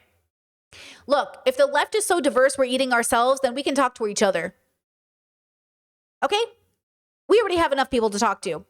We could debate with. We'll talk to ourselves. Okay, there can't be an echo chamber here. You guys keep accusing us of eating ourselves. So we'll just keep doing that. There's no reason to talk to bigoted people, let alone conservatives, who in no way, shape, or form are even willing to talk about reality. Because look, again, once you know what I'm saying? Like, it just doesn't make any sense if we're being very serious about moving the world in a better direction. But that's the thing. These types of bubbles they don't care about that. Because it would show up in their real lives. Right? These debate bros, these people, their life would be the exact product. It would be proof that it works. And their lives are too messy for this to be proof that anything was working. They should pay their child support. $441 What happens? is the average child support payment. $441 a month. Yeah, that's for someone that makes $24,000 a year. You just told me a woman can just go to work and take care of the kids. Yeah, Pearl, women can just go to work after being out of the workforce for 30 years. What, these men can't get jobs even though they never left the workforce? Oh. Totally by herself. How does a guy live when he's paying $500 a month and $24,000 a year? You think $500 a month is too much in child support? Do you know how much it costs to raise a child? Do you know how much childcare costs, for instance? I mean, that mother has to go to work, right? Where's the kid going to stay while that mother is working? How is she going to pay for the What happens to men when they don't daycare? pay child support? Sorry, say that again? What happens to men when they don't pay child support? There are legal repercussions for not What- carrying out a court Okay. mandate Do you think that to do something. Do you think that fraud should be illegal? Absolutely. Okay. So why is it not illegal for women to fraud men on paternity? If a man does not find out he's the father over the age of 2, I mean, technically, a father is the person who raises the child, blood related or not. But if you are this kind of a person that wants a paternity test, just get one. Just get one, bro. You know, but I kind of think like you're more than just like related, but like, okay, just get one. Genuinely, I'm not. If I was with somebody and they were like, "Let's do a paternity test," I'd be like, "Okay, we have to have a really serious conversation about why you think we need one, but also like, sure, let's get one. But also, we got to go to therapy and talk about where that's coming from. Okay, let's talk about it. But yeah, like, okay, don't you see that's coming from a fear? That means you don't trust your partner. You can't be with someone you don't trust. That's what I'm saying. Guys, you can't marry people where you need to have a to-go bag ready to go. You should not get married if you need a second bank account because you think they might be abusive. Better to stay single. I don't know why you guys are so eager to be married if you're paranoid your partner is going to be a bad guy. Because you know you're not a bad guy. So why would you marry a bad guy? Why would you marry anyone who could be a bad guy? I mean, seriously, would you be a bad guy? Do you think it would be, how would you feel if your partner looked at you and said, who knows, maybe one day she might kill me in my sleep? If my partner ever seriously thought, who knows, maybe Brittany might stab me in my sleep, why would we get married? Why would that be? Now, you have to listen to me, lock in. You cannot ignore that voice in your head that is worried about that either. If you are definitely worried in any way about your partner, don't marry them. If you have any doubt, if there's any part of you that thinks, oh, they're going to make my life really hard, don't marry them. Period. You don't have to. I promise you. And I know it's hard because the world is telling you to get married. Your culture's telling you to get married. I'm going to hold your hand when I say this. You don't have to do anything. You rarely have to do anything unless you are in one of the most like patriarchal, abusive government, like bubbles, unless you're in Afghanistan, you probably have more legal rights than you think.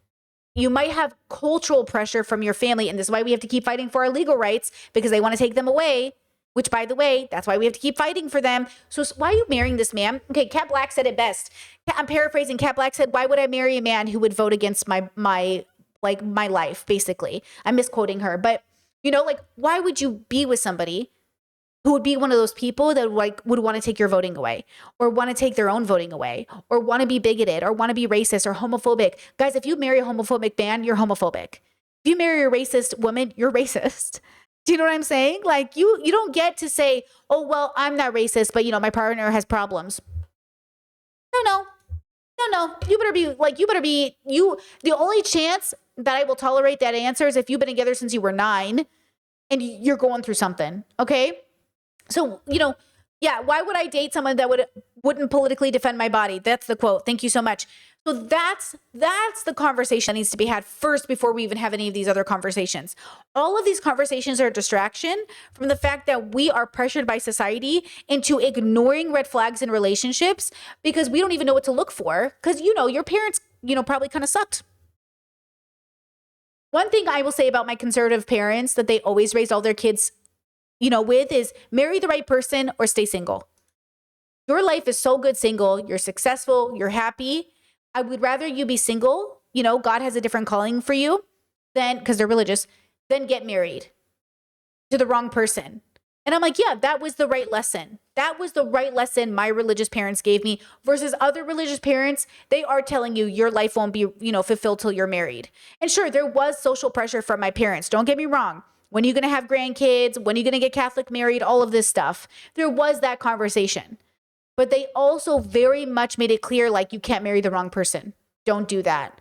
It is not worth marrying the wrong person. Okay? So remember, if you feel genuinely pressured by the world to get married, start deconstructing. Seriously, I'm very serious. That's what men are missing. That's why women are happier. Because women as a whole, as a group, have generally, liberal women and progressive generally have deconstructed the need to have a partner. Men need to catch up because you will be so much happier. We all will be. We'll all benefit from this. But see how they're suffering under patriarchy? They're still suffering from the guilt of not being partnered instead of recognizing you're good though, right, bro? Your life's good, bro. Get a job, get an apartment, live a good life, go out with the buddies, meet nice people, maybe run into the girl of your dreams, but otherwise vibe. Okay? Vibe. He is on the hook for child support for 18 years. I don't know Where what the have you law been on is this when it issue? comes to A that. third- But it's wrong. If you're lying about paternity, that is wrong, and there should be legal consequences Why for haven't that. feminists fought? It's that simple. Then why aren't feminists fighting for it, Anna? Because feminists fight for women, obviously. Right, that's my point. Yeah. At the expense of men. That's my point. You guys want to believe? Yo, I think somebody said in chat earlier, I do think our girlie here is very anxious. Like Pearl is she's really feeling, she's either sick or she's anxious. And I understand because honestly, I cannot do stage work. I get very anxious, but she is you know what I mean? She's really going through it. Leave women at the expense of men. Why isn't Amber Heard in jail? Because Amber Heard was a victim of domestic abuse and psychological violence.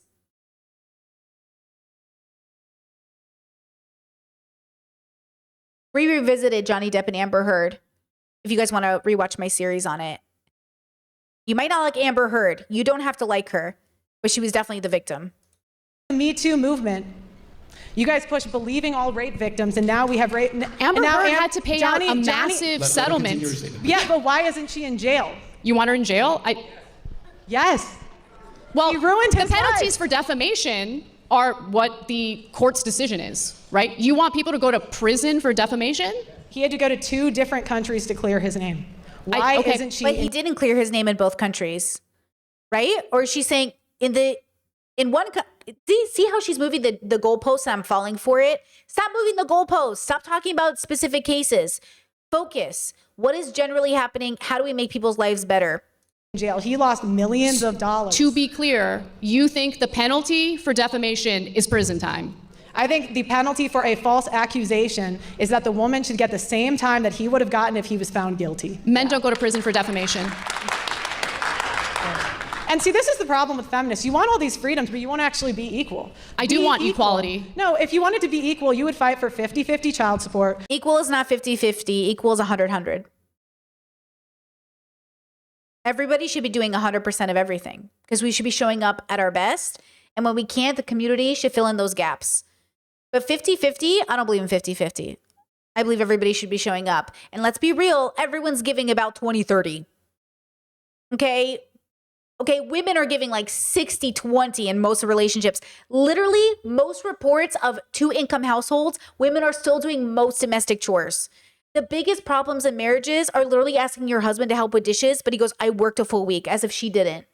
Again, straight people are suffering. The straights are suffering. And just a reminder to all of us queers, okay? This is not us. This is not, we have our own problems, but like, as you guys know, gender does not play a role in my marriage. We do not care about gender roles or gender expectations or whose gender is what. The point is, we as a team, we have a great life, okay? But remember, Anna said it earlier, like her job or her husband. Again, just for people who are new to my audience, okay? Your job, but not at the expense of your relationship. Your relationship, but not at the expense of your job. Your kids, but not at the expense of your marriage. Your marriage, but not at the expense of your kids. Your parents, but not at the expense of your marriage. Your marriage, but not at the expense of your parents, okay? Your individual freedom, but not at the expense of the country. Your country, but not at the expense of you. It must be balanced. We must have a balance. We are one and we're communal. We are individuals and we have a relationship with community. We should all be doing better. Okay? We should all be doing a little bit less bad every day. No alimony. No alimony. So again, if a woman decided to forego working, decided to stay home to raise the children, and the marriage doesn't work out, she's got no income whatsoever, she doesn't deserve any alimony. alimony. Women aren't even doing that. Number one, that's not even women are not staying home with the kids. And number two, you have daycare. A lot of women do these days, you actually. have daycare as a choice. The traditional Again. women who want to stay home, they want to be traditional wives, and you trash them all the time, which I don't understand. The chat that says lesbians have higher DEV rates, that's because they were married to men previously. Fun fact. I hear you, but those lesbian statistics come from women who were dating men prior. So, fun fact, debunked. But it is interesting because I used to think that too. I was like, damn, are lesbians really beating each other up like that? Nope. Those women were beaten by male partners. And then they dated women. And they came out as lesbians. And then it was, okay, so just FYI. It seems like women can't do anything right when it comes to you, right? They're stay-at-home moms, they're traditional, I understand that you can personally attack me. I'm not personally attacking you. Okay. These are things that you have said on the record multiple times. But if you cared about equality, you would care about false accusations. I do care about false accusations. No, you yep. don't. You don't know me. You don't know what I care about. Look, all right. Let's talk about rights that men. Oh, chat says Pearl can't be making this much off the grift. I mean, she became like a millionaire. Guys, I am leaving so much money on the table. I should grift. Oh, she made millions as far as has been reported. I don't know how much of it is true, but allegedly millions. So remember, these guys at these rates, guys, these debate bubbles at the height of COVID were making $80,000 to $200,000 a month on AdSense. Charlie made $34 million in 5 years. Charlie Penguin Zero shared, and he's not even a debate bro. He made $34 million in AdSense alone, not even his Twitch money. Okay? So Pearl is making a lot of money off who? Who do you think primarily pays Pearl's bills? Who's her primary audience? Men. So I guess men continue to give women their money, you know what I mean? Men do not have the right to be enlisted in selective service. You know, we have 125K men who were drafted and buried overseas. Think about that over a second. You talk about the oppressions of the No one should be drafted. The military is a horrible concept. And unless it gets completely reworked, fuck the draft. past. But how many men died in World War I and World War II and had Because of patriarchy. Because men literally to this day refuse to allow women to even fight near them, and or nobody should be drafted.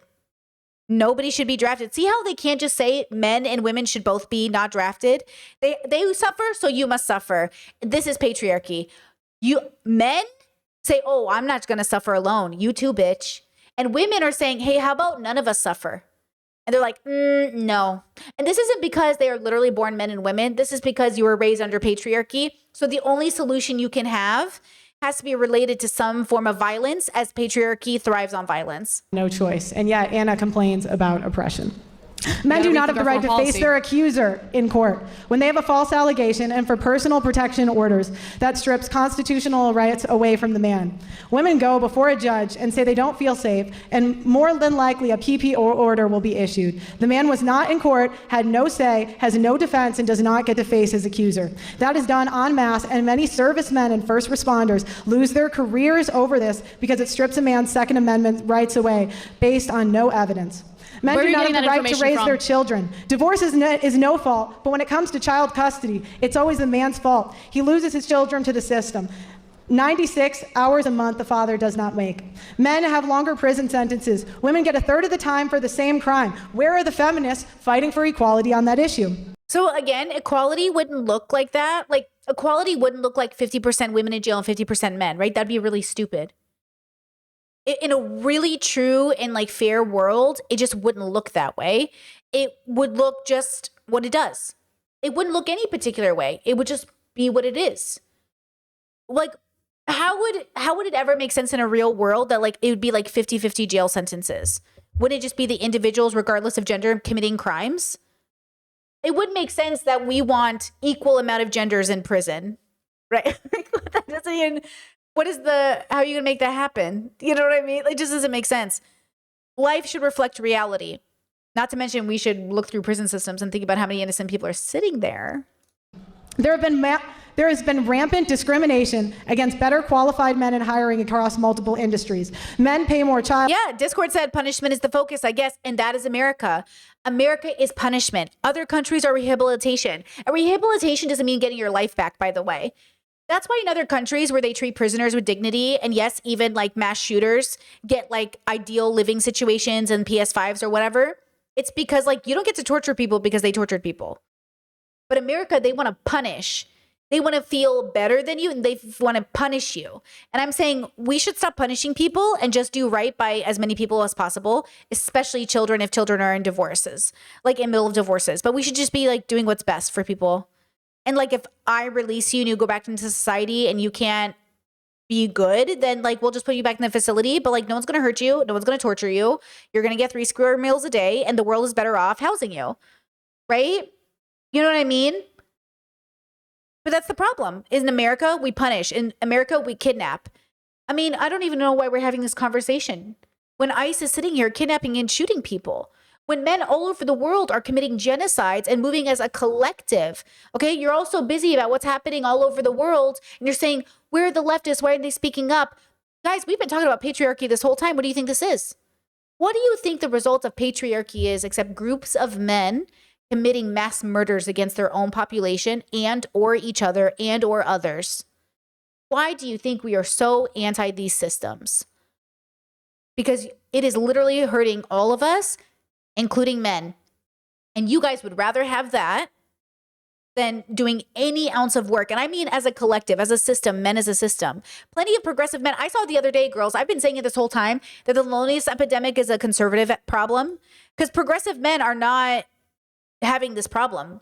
They know that loneliness is a relationship with self, that ultimately progressive men experience loneliness and they talk to a therapist about it. They don't assume an entitlement to people's bodies. So this guy made a TikTok and he's like, hey guys, I'm good. And you know what I mean? Like most men I know that are liberal progressive aren't in a loneliness epidemic because like they're vibing. That doesn't mean you don't experience loneliness. That doesn't mean you're not lonely. It just means you don't feel entitled to bodies. Okay, a partner. because that's a conservative value. A conservative value is that men ought to marry, women ought to marry. And once you say you ought to and you make it a part of your characteristic as a gender, then it becomes a problem when you can't fulfill it, because then you're like, well, am I even a man? Am I even a woman? Right? So it's not helpful. I'm telling you, once men realize, like, men always threaten it, right? Oh, we're going to go our own way. We don't even need women. Bye. That'd be great. But I wish you would, instead of making it about hating women, you would just be single. Same with women. When women are like, fuck man, I don't need any man. I love that for you. But also, girl, why are you still centering a man? Just live your best life without it needing to be a reaction to the fact that like men as a system suck. You know, that's when you start living, girls. You cannot start living until you actually do it for the right reasons and not because you hate or are bitter or are resentful. You got to do it because it's actually what your joy is. Child support. And child support orders are not enforced at the same rates between men and women. Women are more likely women pay not child to support. pay Fascinating. and are prosecuted for non-payment at lower rates. Men cannot opt out of parenthood. Men have very few domestic violence shelters and are not taken seriously when they're domestic violence victims. I agree on that. I do White agree men on in that. particular are discriminated against when it comes to hiring and educational attainment. True. The Duluth model is a model that law enforcement, courts, and counselors use automatically that assumes men are the aggressor. The tender years doctrine is a guideline in divorce used to justify removing the father from the child's life. The only institutional sexism that exists is institutional sexism that discriminates against men in favor of women. Furthermore, U.S. courts do not require receipts to show how that money is spent by the custodial parent, unless there's overwhelming evidence of starvation, malnutrition, or severe child abuse. There are Hold numerous on, reports pause. of custodial You want the parents government spending the to money check on receipts and luxury. see, like, Let's let her respond to some of that. hold on, let's understand something. You want government to be so big that you literally have the government looking at Chet says we need a progressive man podcaster as popular as Joe Rogan to dismantle conservative man's ideology. Probably will never happen though. Look, the result of popularity is through a system of oppression. That's why I say Hassan Piker being the only leading voice for the leftist movement is exactly the proof of white supremacy and or pretty privilege and or there's nobody else. He's not even that good. Because you know why? Hassan plays the game that Joe Rogan plays. I'm just a guy with a microphone, guy. I'm just a podcaster. Yeah, just like Charlie Kirk was a podcaster, make a decision about what you want to be. Do you want to be a leader or do you want to be a streamer? Because you can't be both. Okay? You have to decide. Okay? And again, like, I think Hassan isn't the worst person in the world, but I think he's hardly a leader. And I think it's interesting that he's the only one anyone ever names as like a prominent voice. That should tell you the state of the world. We're not ready. We're not ready for a true progressive world. We're not there. Most of the world is conservative. That's why I say, like, everything in relationship to yourself. This is a philosophy channel, by the way. I know people are here who don't watch me. My name is Brittany Simon. We do philosophy through pop culture. And I believe the best tool for a better world is a philosophical tool.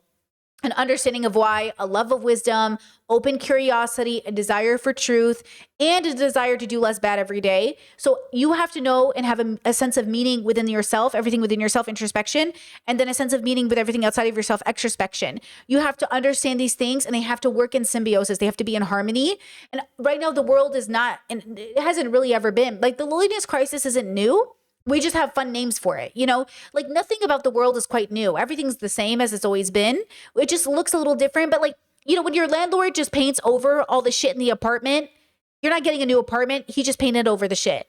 That's what life is. Life is like painting over because we're not doing the work. So individually, you have to do the work. The world's moving too slow for you to wait for it.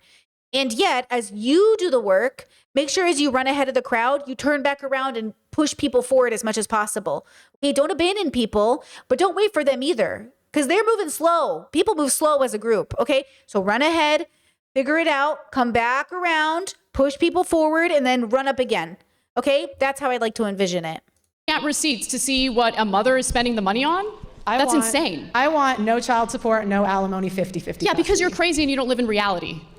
I want equality. I'm more of a feminist than you, Anna. Because I say if you want to vote, be in selective service. Be on the front lines just like the men are. Who do you think gives birth to and raises those soldiers?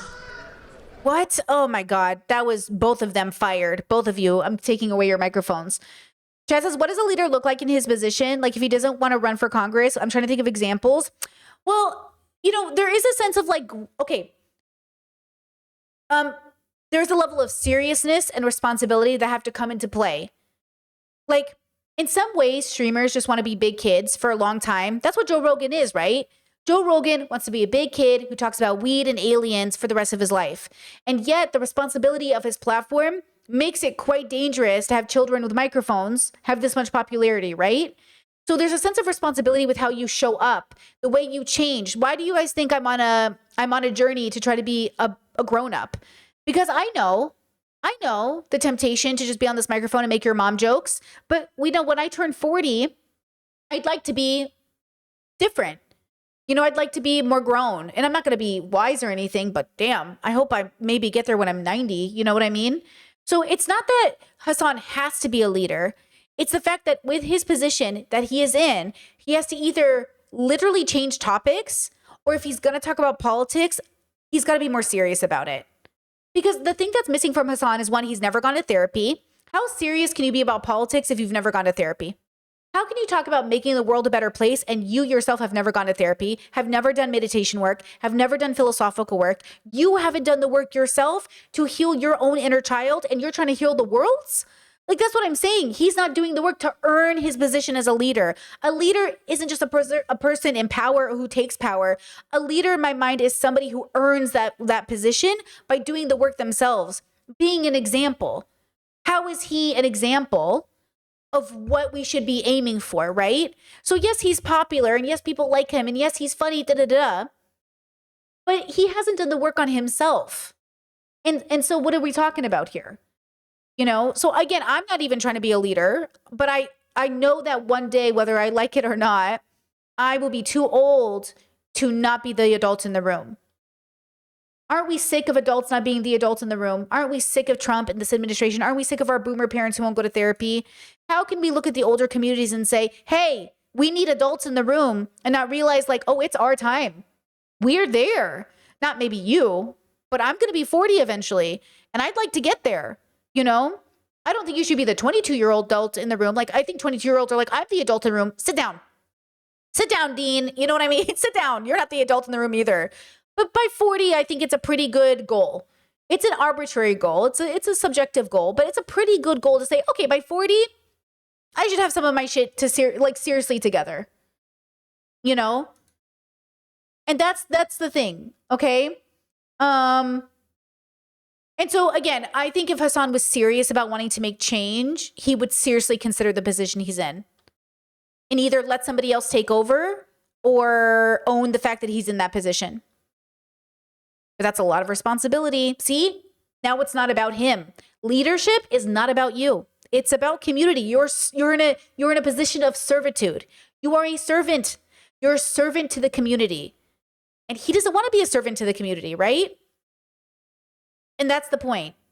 Neither does Trump, by the way. Notice how Trump isn't serving the community. Joe Rogan isn't serving the community. Leaders are servants to the community. You're not supposed to take advantage of your leaders. Your leaders are doing everything with the community in mind and not their ego, not their wants, right? That's your personal life, not your leadership position. Okay? And that's the decision. But again, because Hasan is in the position he didn't choose to be in necessarily, like Hasan doesn't get a choice about his popularity. That is just the reality. But now that it is his responsibility to have that popularity, he has to decide if he's going to step up or not. And if he isn't going to step up, he might as well be Joe Rogan.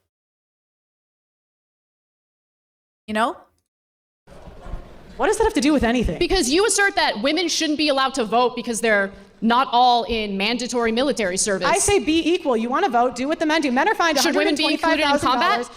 Should women be included in combat? Yes. Okay. Do what the men do. Fair. Do what the men do. Yeah, fair. Okay, Pearl, you sign up first. Pearl should be the first woman to sign up for selective draft or whatever. Okay, go ahead. Go for it, girl. Because I don't think anyone should be fighting wars they don't want to fight. Okay? Chad said, what would it mean for Hasan to let someone else take over, stop streaming? I agree. Well, he could pivot. He could talk about something else. He could go and live a better life. He could do the work and come back. He could, he could do a lot of things.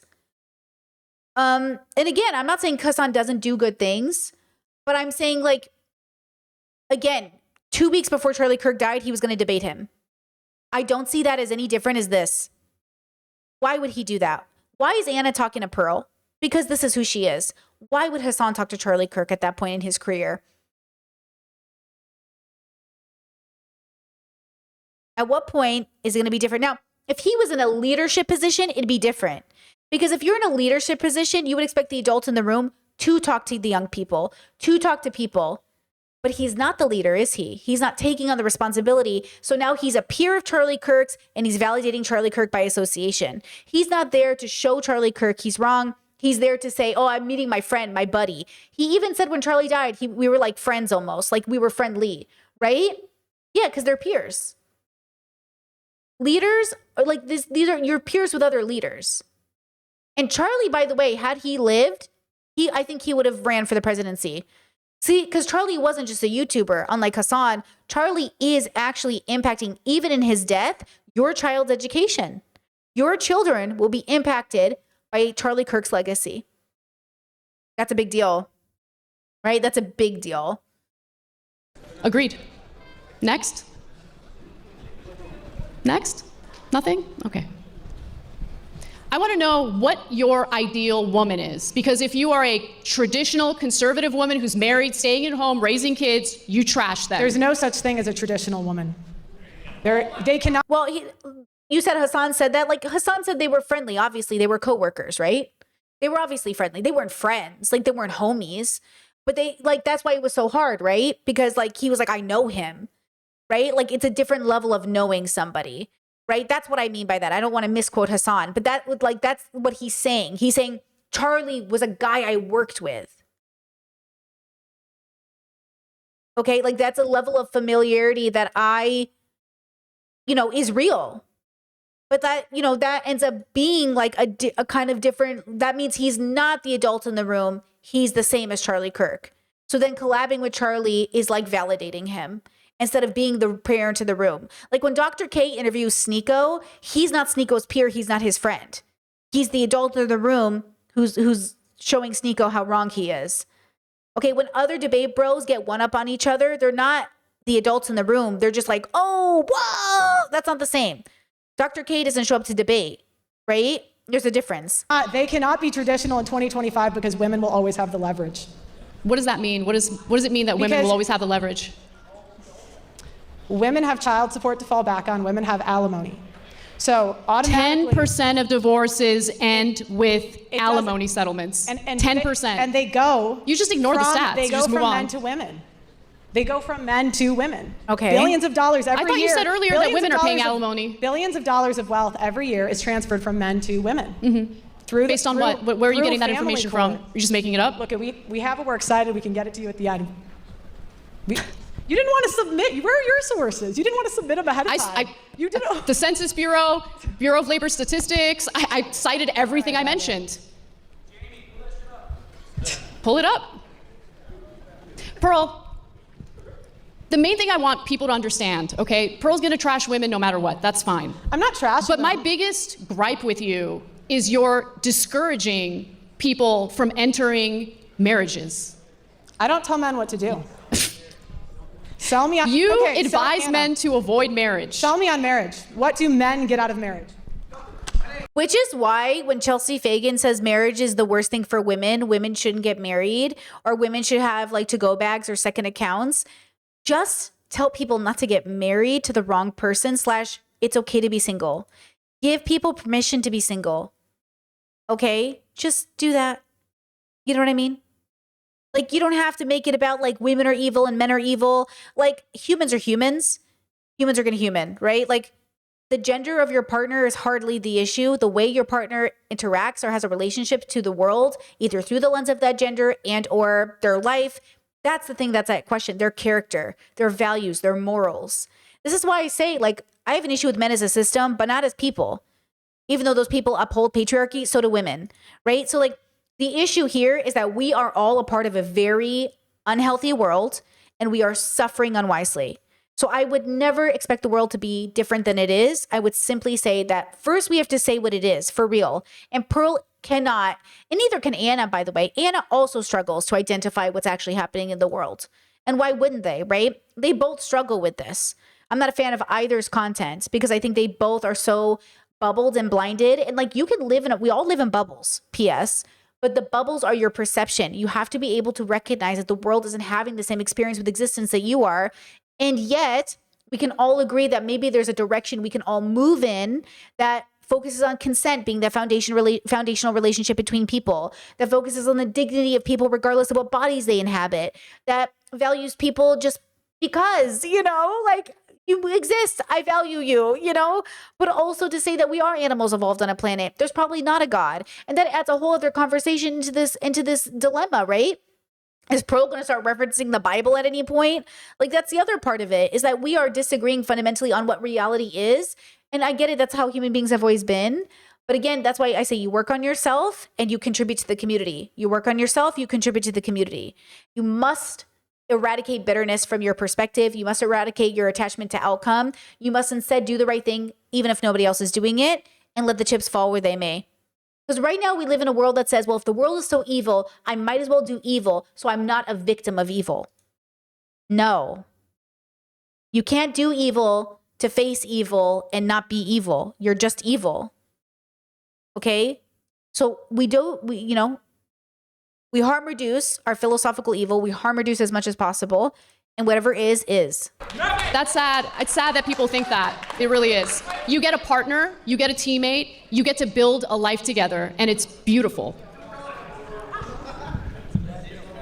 I feel like misery loves company in this situation. No personal attacks. And how would you know What?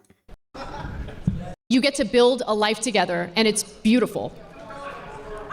What does that matter? You can't guarantee the outcome of finding a partner. Guys, there are probably millions of people you're really high compatible with, like you actually like them, your values are the same, you're attracted to them, all the good stuff, but that doesn't mean you'll ever meet them. So even Anna pushing this narrative that like being in a partnership is great, okay, but it's not needed and it's not a guarantee. This obsession with being partnered is absolutely not helpful. This obsession with feeling entitled to kids, also not helpful. Guys, it's okay that you want kids. It doesn't mean you should have them. Just because you want something doesn't mean it makes sense for your joy. I feel like misery loves company in this situation. No personal attacks. And how would you know what you get out of marriage if you haven't experienced marriage in the first place? I'm not saying that as a personal attack. I really hope that Pearl meets the love of her life and gets married. It's not about that. But you trash it without really understanding what the benefits are. Why do we have phrases like it's cheaper to keep her? Pearl, Wait, I don't even know if I know that phrase. That's another thing about bubbles too. Like you learn what your environment teaches you. It's cheaper to keep her. I don't know if I've ever heard that my whole life. So maybe that's the question. Common sense isn't common, it's cultural. So like what's common sense to you is cultural based off your bubble. So that just tells you more about where Pearl comes from than anything. Answer the question. divorce is expensive. And by the way, I mean, obviously we know what it means because we're smart.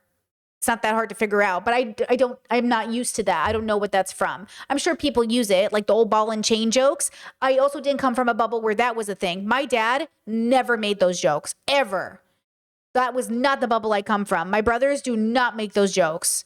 Okay, those are not jokes we make in our family about our partners. You only, show respect to your partner. You show dignity to your marriage. You do not make jokes about, I have to go with the wife and, the husband. You do not do that. Okay? Because again, you should love your partner and show dignity to the marriage. And hopefully you've married a good person. So why would you do that to a good person? purpose to discourage people from getting divorced in the first place. Why do we have phrases like happy wife, happy life? Okay, Because I know that it's one. true. Yeah, I know that one. Happy life, happy wife, happy. I know that one, right? I mean, it's true. Happy husband, happy life. Happy partner, happy life. You know, but not because you're doing it out of shallowness, but because you're doing it out of joy. You know, I know that one. You know, happy everyone, happy life. Yeah, happy. Exactly, chat. Happy everyone, happy life. Same with happy husband, happy life. I don't want to come home to an angry husband. But that's not a phrase. Do you have any is other it? like catchphrase or slogan you want to throw at me? What do men get out of marriage? They get a That's not a real question. It's a bad question. Next. It's not a real question. What do men get out of marriage? Depends on the man. Depends on the marriage. Next. partner.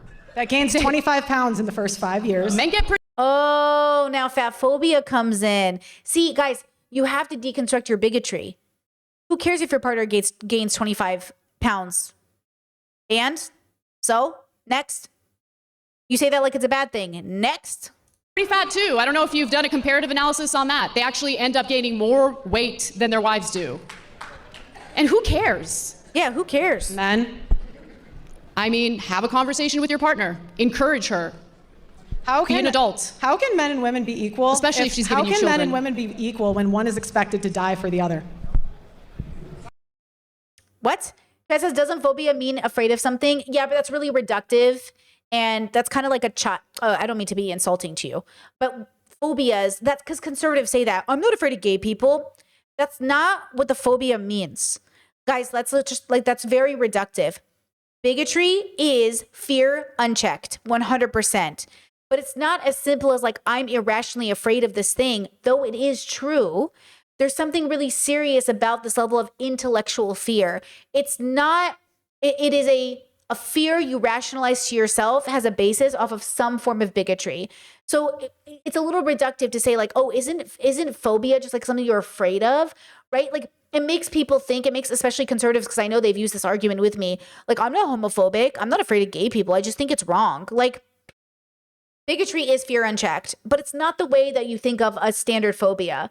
So yes, but also I don't know why you're asking that question, but just some thoughts that came to mind.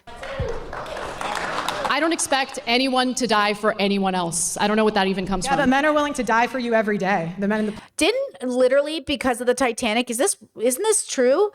I think this is true. I can't remember if it was the Titanic or something else, but didn't they have to literally change women and babies first because men were literally killing people to get to the boats, and men they were willing to sacrifice the women and children to get on the boats, and so they had to change the rules. They were like killing people. Was that the Titanic or was that something else? Okay. Women and babies first. Why is that a thing? Yeah, it was popularized in 1852. Birkenhead and Titanic disaster suggesting women and children should be rescued first before the men because it was about preserving the next generation.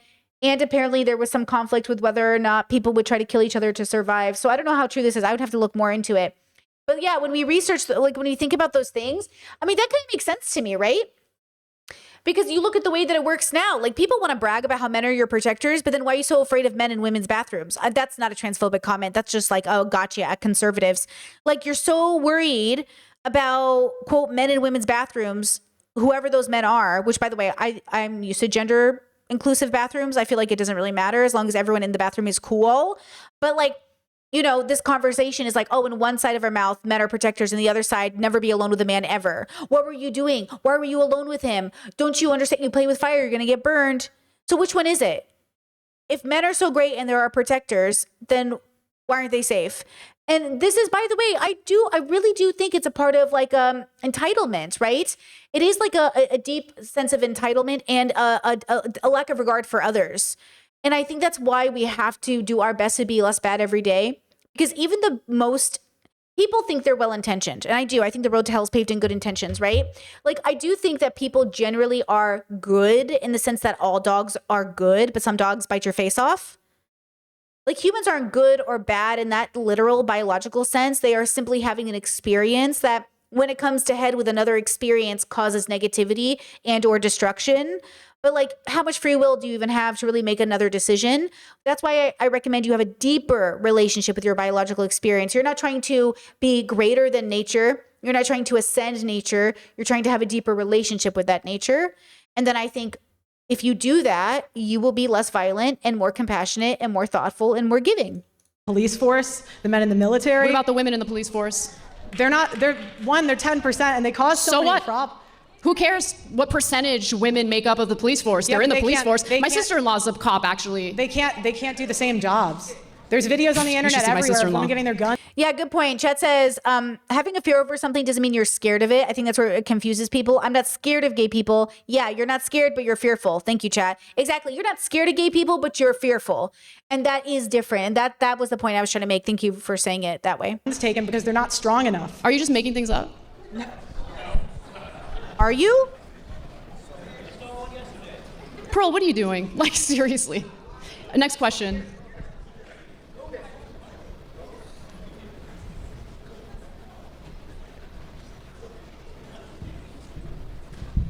Do you realize how good you have it in this country? Absolutely. Best country in the world.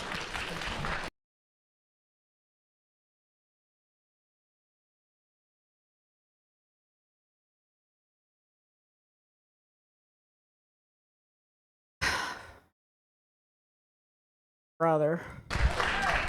And you get to live the life you live at the expense of men. No, that's not true. That is true. Show me how. Do you know how many men die every year? Just to... There are men that die every year to get you crab. How many women die every year during childbirth? Not many.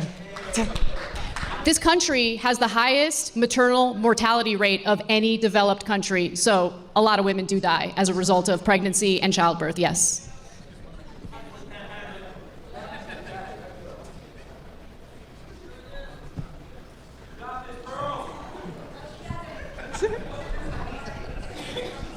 This is painful, man.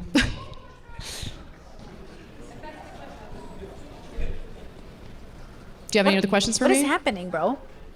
Not right now. All right. What?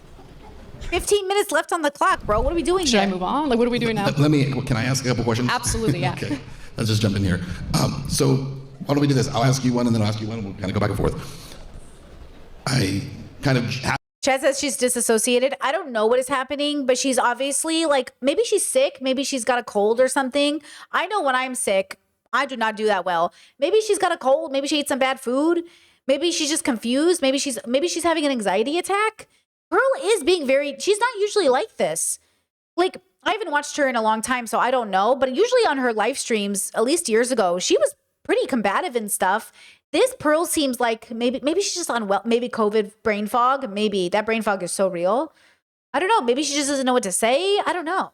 half jokingly said at the beginning, like Pearl had mentioned, I think you actually said it here too, that you believe you may be more of a feminist. Do you consider yourself to be a feminist, and how would you define that? I don't consider myself to be a feminist, mainly because it's a loaded word, and there are certain outcomes from certain waves of feminism that I don't agree with, particularly minimizing the importance of men in society. I do think that Oh, brother. Didn't I say I don't like either of these women very much at all? Actually, not at all. Chad says, I think you're being very generous, Brittany, but am I not a generous ladies? Am I not a generous lady? I am a generous girly. I'm so nice to these people, bro. there is, especially the third wave of feminism that's done that. Oh, blame the progressives, bro. This is why everyone thinks Anna's a TERF, which she definitely hangs around with TERFy people. And so that's the thing. That's the thing. I personally really value masculine men, and I don't appreciate Oh, feminists speaking on brother. behalf of all women in regard to what women prefer. Oh, this got so much worse than I thought it was going to get. I am too queer for this conversation. All right. Look.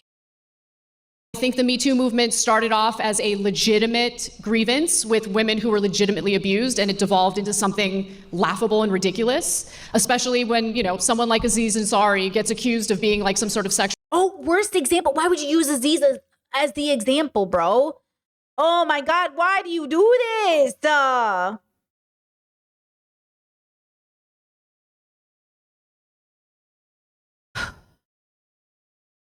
predator when he clearly wasn't. Well, So I just he might not have been a predator, but I definitely think you could argue a consent violation occurred. I mean, consent violations can occur without someone being technically a predator or something else, but in an ideal consensual situation, none of that would have happened. Because if you had done your due diligence beforehand, it minimizes the situation for what it is. Like, get consent beforehand. Make sure nobody's drinking. Make sure you have friends you can call. Make sure you give everyone the amount of outs they need. Make sure you listen to her the first time she said, I don't want to do something, because she did. You know, this is years ago, so I don't remember the case fully, but I remember thinking, like, there were so many points in this story where, like, she obviously, like, hello? Because just because a girl goes back to your place, you guys could watch a movie. You could talk about politics. You could spend all night smoking a cigarette and drinking espresso and talking about fucking socialism. There are so many things you could do with a girl at your apartment that doesn't involve sex. And all I remember from that story is I think I remember him really wanting a blowjob or something. And she didn't want to give a blowjob, you know?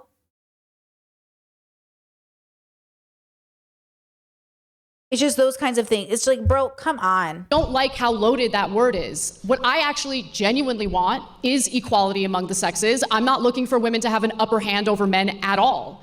But we need to be based in reality, and we need to look at the statistics and figure out what's really going on. If men are getting a raw deal as a result of divorces, then yeah, the laws need to change. And I genuinely thought prior to this debate that they were getting the raw end of the deal. But as I researched this, I realized I was believing in outdated myths. Oh, brother. So, yeah. Pearl, let me ask you this. Do you believe, and obviously you are citing a lot of anecdotal stories. I do think it's fair to point out every anecdotal story is someone's story, right? So they're not fake Sure. stories and they're not meaningless. Obviously, to the people who live those realities, in a lot of cases, they're very painful. Because of your platform, you speak to a lot of those people. How much is that informing where you're coming from in this debate? Is the real stories of people who have been hurt by this stuff? I mean, I've interviewed 1,000 people. I interviewed a guy who had his kid transitioned and there was nothing he could do about it. See, my kid transitioned and I could do nothing about it. What is that? What is she trying to prove right there? Okay. What does that mean? What does that imply? Okay, transphobia now. This isn't an example of a father who didn't have a say in his kid's life. This is an example of a father who didn't want to be in his kid's life. Because if you were there with your kid through the process, they would take into consideration your thoughts, assuming they weren't bigoted. See, this is what I'm saying. Like, this is my favorite first date question. This is my favorite first date question. So what do you think of, so if we got married and had trans kids, what would be your thought? What if our kid came out trans? Like, what if they were like, hey, mom, I'm trans. What would you do? And then wait and ask everybody. I don't care what gender you're dating. You ask this question. And then you start to understand like the conversation and where they stand on it. Okay. My favorite first date question.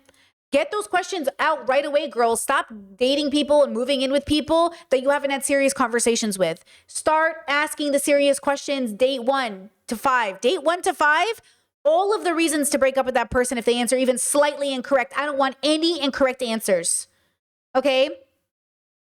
Chet says I actually did this on the first date with my current partner because of Brittany. There you go. You're welcome. Okay. There you go. I interviewed another guy, and he spent $300,000 trying to get his kid back. He actually went overseas to Ukraine during the war, just trying to be in his kid's life. So yeah. Look, I think there probably is so many millions of cases of parents who are actually very good people who got the short end of the stick, 1,000%. Okay. But I also think 90% of parents are not even the greatest. They're trying, but it's kind of, they're doing their best, whatever. Okay. But a lot of parents are pretty bad. Not lose your custody kids pretty bad, but if there's a divorce, probably. Do you know what I'm saying? Like, if we're being very serious for the sake of the child, in a lot of circumstances, if there's a divorce, there's probably one parent that's better off with the kids generally. And in an ideal situation, in a truly ideal situation, which should be the majority, which would be the default, which would be the goal, it would be a pretty good divorce with a pretty good setup for shared custody, right? Okay. And so that's the part that people are missing. Like, this isn't just divorce court. Your problems didn't start at divorce court. They started before you were even born. Who are your parents? Who are your grandparents? How were they raised? How did that influence you? What culture were you raised in? Why did you make the decisions you made? You know, we're so much more than this moment. And yet we have to live in the most present. But we have to have the wisdom of understanding that, like, guys, we are so much more than we think we are. And yet, you know, life is pretty simple. And yet it's so complicated because we are so unhealed, you know? So like when we have these conversations, I hear Pearl and I'm sure all her stories are real. And I would still have about 100 questions, just like I would with any person who tells me a story. Believe all victims is not believe all victims without data. It's saying, if you tell me you were raped, I believe you. Because I would assume you wouldn't lie about that. If I found out you lied about that, okay, you're a liar. But studies show most people aren't going to lie about being raped. So, okay, I believe you. Just like if someone came to me and said like, oh my God, someone stole my phone. I'd be like, fuck, no way, bro. I'm so sorry. What happened? You know, like I'd believe you. In the same way, if somebody told me, hey, I just got a parking ticket. Oh, no way, bro. They could be lying about everything they tell me, right? Everything could be a lie. They could tell me their name and that could be a lie. I'm just going to assume it's not. If I find out you're lying, okay, we'll deal with it, right? But like to assume people are lying only when it comes to rape is rape culture. Isn't that funny? You don't think people are lying about their names or their jobs or how much money they make, but you always assume they're lying about being raped? What is that? Yeah, it impacts it a lot. Yeah, Yeah, I've interviewed so many men that want nothing more than to just be a dad and see their kid. They don't even care about the money. They just want to see their children. And if you ask Anna, it doesn't exist, but if you ask any man, like everybody knows somebody that it's happened to. And commentators can, they can try to minimize it. They can talk from their ivory towers and pretend it's not happening, but there's a genocide of millions of men that's going on in this country. When you use the A word- I genocide? was gonna say, 1.6 million men commit suicide, have committed suicide since 1970. Similar rates of women also attempt suicide but fail because they usually don't resort to more violent means. Actually, it's because a lot of them, apparently, last time I checked in with this, it's because most of them hesitate because who will take care of the kids and who will take care of their life. They said when interviewed that they didn't go through with it because they kept worrying about who would take care of things if they died. And that was exactly why all of my attempts were so half-assed, because every time I tried to kill myself, and I would try in so many different ways, I would just keep thinking, who's going to have to come clean up my body? How do I make it as convenient for EMTs as possible? What about the people who are going to have to see me? Who's going to find this? Is it going to be like, who is it? What's going to happen? What about my little siblings? Like, what about the people in my life? Like, I was so suicidal, so self-harming, but I was so paranoid and worried about like, who's going to come take care of whatever. And then, yes, I had a cat. I had Indiana Jones. Who's going to take care of Indiana Jones? Like, what's going to happen? Like, we can't die. My partner and I always say to each other 100 times a day, we better take care of ourselves because we have a cat to take care of. Like, a great motivation for people, and this is the difference between people who show up and don't, is you understand that people are relying on you in a way that should bring you a sense of responsibility and not just a burden. Right? Your kid should not be a burden. Your partner should not be a burden. And if they are burdens, they're our favorite burdens.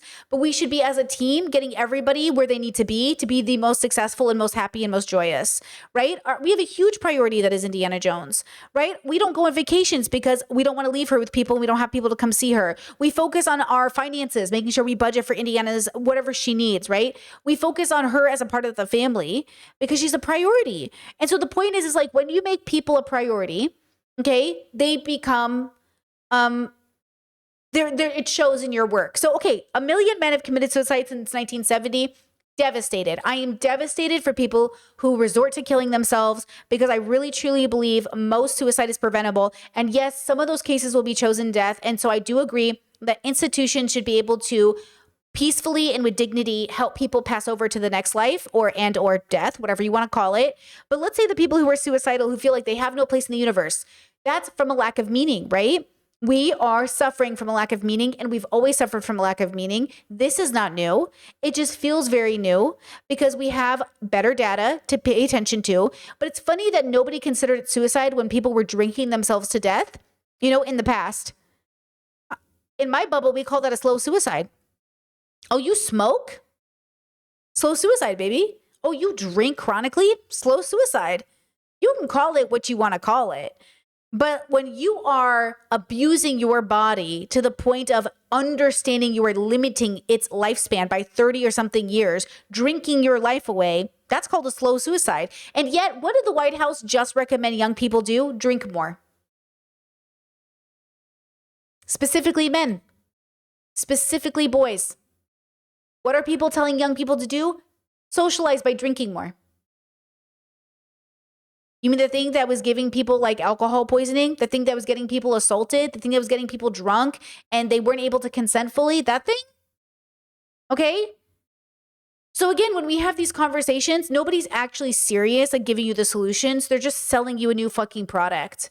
And I'm saying that's all of us always. That's even your parents. It's not just these evil people in bushes or at the top of pyramids or some conspiracy theory. It's your grandmama. Okay? It's your dad. It's your uncle. It's the people in your life. Okay?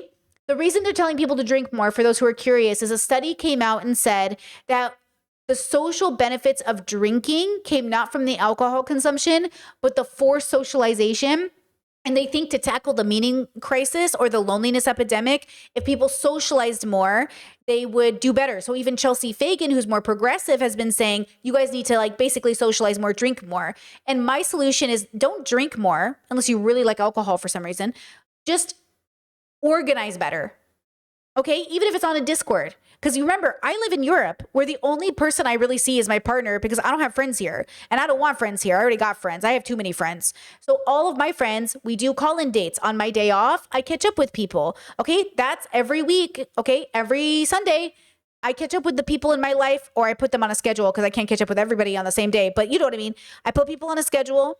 Okay? I try to call people. I try to keep up with people.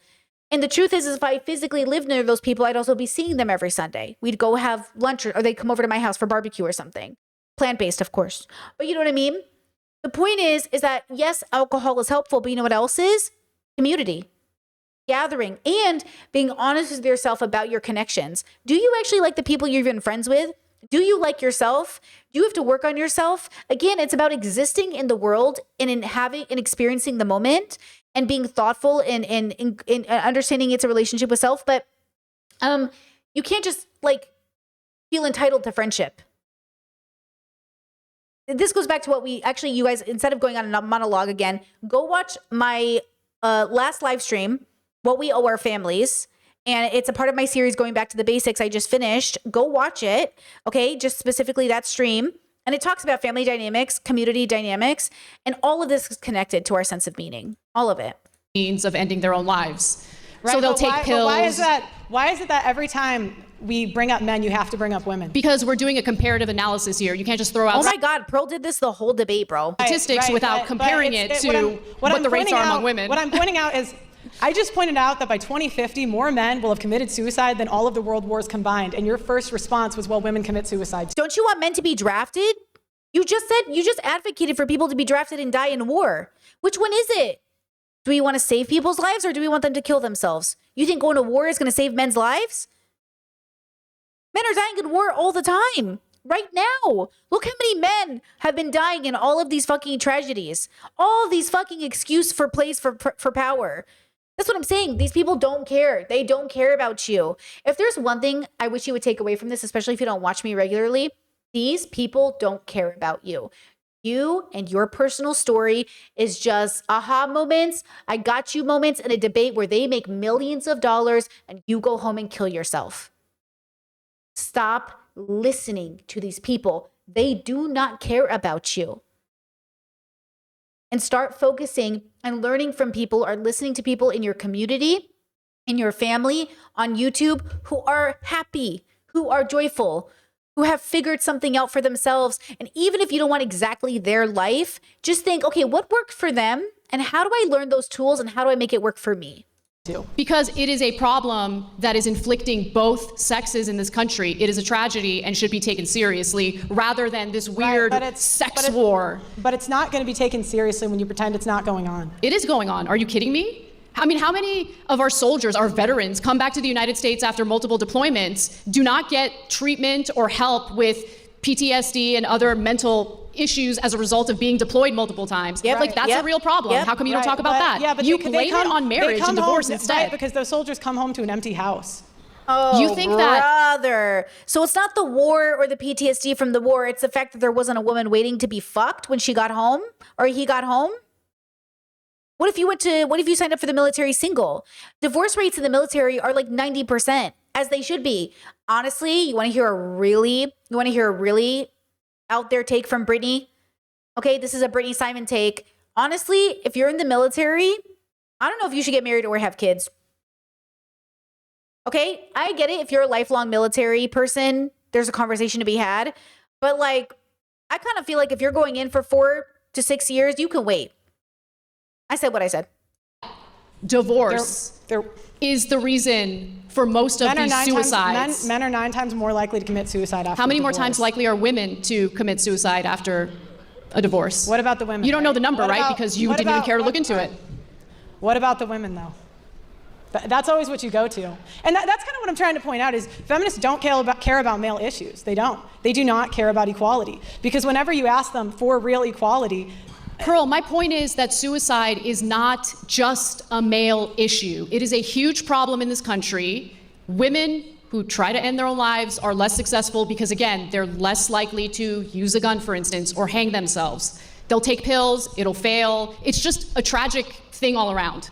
But if you actually care about suicide rates, then you would want to know what's causing the suicide rates or the attempts at suicide. Divorce. What can we do as a society to help people to prevent that from happening? And you wouldn't make it specifically and I don't even know how she could say divorce is causing suicide. That's just such a weird thing. So somebody divorces you and you're going to kill yourself? How does that make sense? How does it make sense for someone to consent or to revoke consent in a marriage? Do people have to stay married to you or you're going to kill yourself? That sounds like, if you leave me, I'll kill myself. That's abusive. You can't kill yourself because somebody divorces you. You know what I'm saying? So to say divorce is the cause is to say that person must stay married to you? That doesn't make any sense. Are people not allowed to leave you? People are allowed to break up for any reason. If you feel like your partner's having a medical problem where their personality switched overnight, go to the doctor. But otherwise, you don't get to keep your partner hostage. Even if your partner of 30 years was like, okay, I love you, this has been great, but I think I'm ready to move on, which many people do. Okay, are you gonna kill yourself after? Come on now. solely an issue that inflicts one sex over the other.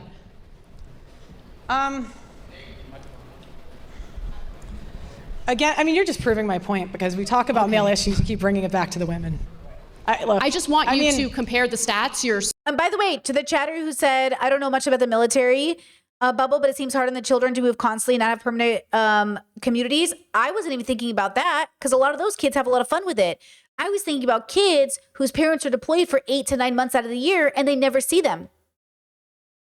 If your parent, any job, trucking, any job that takes your parent away from you for long periods of time, I don't think you should have kids. I'm not saying the law ought to mandate it. I'm saying you should consider your absence in your child's life. Because it doesn't make sense to be like, hey, I'm going to force you into existence. Okay, bye. Bro, that kid didn't exist. You know what I mean? That's the aspect I'm thinking about. I'm thinking about the fact that people bring kids into the universe and go, okay, I'm going to go be a top CEO and never see my kids. What are you doing? Why did you just have a kid not to see them every day? I don't get it. Again, thinking about the child. Because it didn't, okay. Discord said Usopp's father? Bro, all these men ditching their kids to be pirates. I was like, One Piece has a divorced dad ratio. One Piece has a dad went out to go get milk problem. For real. For real. Oh, man, stop. That's funny. Spewing right now with something to compare it to. Okay. Do you think that women should be on the front lines of the military like the men? If they can pass the physical test necessary to do so, yeah. Do you think women should be in selective service? Like the men? Yes, yeah. Okay, and they should be on the front. No, Anna! You fucking liberal. No, Anna, lock in. Nobody should be on the front lines. We shouldn't be fighting wars. Humanity thinks it's so advanced and we're still fucking fighting wars? What are we killing each other for? Patriarchy, men. Why are we killing each other? Front lines as infantrymen. If they are physically capable of doing it, yes. Okay, so no. So you want to put people who aren't physically, obese men wouldn't be put on the front lines. What? Oh, fun fact, in Vietnam, we talked about this the other day, they specifically told men of color who were disabled, specifically, if you fight for the military, we'll help you out. They put them on the front lines of Vietnam as cannon fodder. This whole dream of the military only sends out the most physically capable. The military will pick your son off the street and let him die, all for the sake of patriotism. Why is Anna fighting so hard for this bullshit military dream? That's what I'm saying. All of it is bullshit. And I say this as a girl who had 4 brothers sign up and who herself even went to a recruiter's office when she was young. Okay? It is a bullshit construct. It is fucked up. It is fucking over everybody. Because these men come home, abuse statistics are crazy, rape in the military, crazy statistics, okay? And it's because you're making people do crazy fucking shit. They're going crazy. And you're doing that to them. And we're convincing men that this is what it means to be a man. Come on now, grow up, Anna. See, this is why you can't trust a liberal, bro. Peace and love. We've all been there. I was just there recently. I get it. Last few years, I get it. Okay, but that's why you can't. You can't stop at liberalism. You're the new conservative. You got to keep going. You got to progress past these political constructs as well. You are more than these systems. We are more than these systems. We are born free. We are born free. And yet we are convinced and feel entitled to imprisoning others because. And think that's you. You think that, right? There's probably a group out there that you feel entitled to imprisoning versus feeling like, please don't make me do this, bro. Please, I don't even want to lock you up, bro. But if I don't lock you up, you're going to hurt people for real. Not just because I'm afraid, but like literally, I don't even want to do this. Don't make me do this. You should exhaust every possible avenue before you are excited. And you should never even be excited to lock somebody up. You know? What a weird thing we take for granted. We talk about freedom, freedom, freedom. And yet you are so excited to be like, lock them up. Lock them up. They would have to be, and I don't think most people are like this. I think most people don't need to be locked up. Most people need to be, in a rehabilitation center, or hopefully we do preventative care. Because obviously it's too late for a lot of people. Okay? Like it is what it is. They're not going to learn. But like when you have a baby, just think about that baby. Really think about that baby in the world, We're so casual about having kids, bro. Having little boys who are going to be raised in a world where they think their bodies are only meant to exist to like be used as like something to sacrifice. And that's how they prove they're a real man. We don't even give them the option to say, I don't want to do that. Otherwise they're deserters. They're pussies. They're girls. Oh my God, I can't believe you ditched us, bro. I can't believe you didn't join in, bro. Do you think women should be jailed for false accusations? Depends on what the false accusations are. If Just she's yes or falsely no? accusing someone of rape, for Just yes instance, or no? yes. Just okay. Thank you. Okay, what would imprisoning do? So do we want to imprison people who lie? Is that what we want to do? Do we think we should imprison people who lie about people? How do you prove the lie? I know what she's saying. I know what you guys think they're saying. Okay? It sounds really good, right? Like women should have to serve the time the rapist would serve. You mean no time? Men rarely serve time for rape. So you mean 3 months of probation? Okay. Agree. Do you think that child custody should be 50-50? As long as the court determines that. Yeah, Chad said, don't we do that for fraud? Well, first, I don't believe in prison systems like that. But prisons are different than rehabilitation centers. And rehabilitation doesn't mean you get your old life back. It means you will be rehabilitated to show up differently in your life, which might even mean to stay locked up. But again, when we have these conversations, we're coming from a lot of different bubbles. But like, obviously, people shouldn't be lying about people. False accusations are unethical. They're deeply unethical. Lying is deeply unethical. Okay? In very rare circumstances, like in a survival situation, is lying reasonable? Like, ICE is at your front door and you've got a person inside the house. I don't know what you're talking about. Nobody's here. I don't know. I'm going to lie. Okay? Obviously. But in a healthy situation, in a healthy world, in a healthy relationship, lying is not helpful. People need to be able to say what they did so we can get them on the right track. Okay? But see, we're all about punishment in America. So then what? Okay? Both parents are capable of being caretakers, yes. In fact, that's the ideal situation. Okay, so yes. Yes. All right, do you believe in alimony? I believe in alimony in specific cases where the woman decided to forego having a career and working, decided to stay home and raise the kids. In those cases, I believe she deserves alimony, yes. But that's a privilege.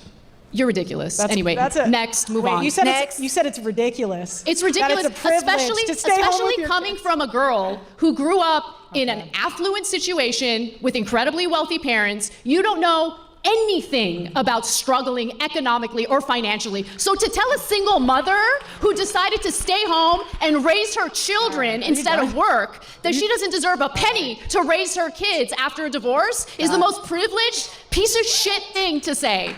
This is Next. this is the type of nagging that drives men to suicide. Good. But I'm married and you're not, so. You know what I mean? Like, these aren't serious conversations, right? Nothing about this is serious. These women do not care about men. They do not care about people. Anna is no better than Pearl. That she should not be on this stage. This is all very silly. Next. Jesus Christ. I get it.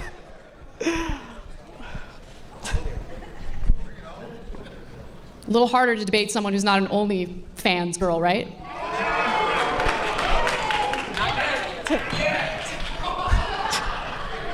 Never. I don't need to. Not that I'm judging. It's brother. Why isn't paternity fraud illegal? You mean, why isn't it illegal to say this is your baby? Should we make cheating illegal? Should we make affairs illegal? Ooh, should we have the government come in and arrest all these men who cheat? What is cheating? Should we have people arrested? What does that mean? What's paternity fraud? Do you mean like putting someone on the birth certificate that isn't the father? Okay, so like, let's figure it out. But here's a question. Why aren't these personal conversations you're having with your partner? Why are you getting the government involved? If you're trying to have a baby with your partner, you should be tracking your cycles. You should be tracking when you had sex. You should be tracking flow. You should be tracking stuff. You should be going to doctor's appointments. You can even add paternity tests into the structure of your relationship. Guys, you get to customize your relationship with your partner. If you want a paternity test, find somebody who agrees that we should get paternity tests. Okay? Like I said, that would not really work in my marriage because, again, if I need a paternity test, I don't trust you. And in that case, I'm good. We've been over this already. It's estimated 6% of men are fathering children that are not there. Also, just a reminder not to, if you doubt your partner, do not put it aside because you don't want to judge your partner. When I say that, it's because I don't have any doubts. If you have any doubts, you should marry that person. I don't really believe your stats. Like, the where are you getting American that Blood stat Bank from? Association. Are you happy? Okay, 1/3 of that's wrong. paternity And yeah, tests. there should be consequences for that. But there aren't. Okay. But there are. Where And there have the should be. So feminists we agree been? on that. Next. Right? You can agree, but you haven't covered it. And that's my point. Is you guys don't care about equality. You want freedom at the expense of men. Okay, sure. Chad says, when you were friendly with these people, did you speak to Pearl? I never spoke to Pearl, but she did tweet about me one time and she called me like an OnlyFans something and tried to say like something bad about me. And then someone said, you should box Pearl. And I said, Jesus Christ, would you all grow the fuck up? So stupid. Literally grow up. That's what I'm saying. Like, please be fucking serious.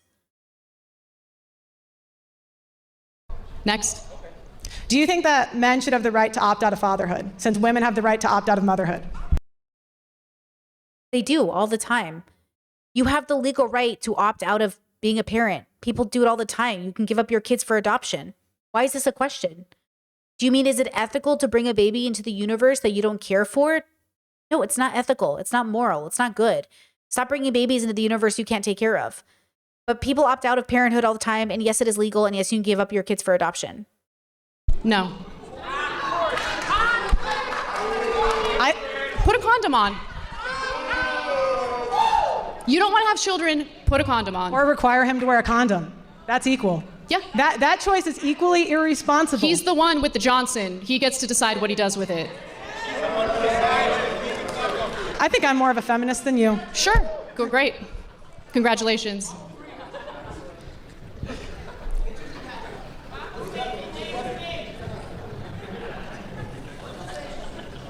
I just wonder which one of them has to pee. Because you know at this point, somebody's got to pee. And they're probably just thinking, man, I really got to pee, but I don't want to pee. I don't want to do the pee dance on stage. Because if I was one of these girls, I would definitely have to pee at this point. And then I'd be like, can I go pee? Because obviously nothing is happening here. This is the longest 30 minutes of my life.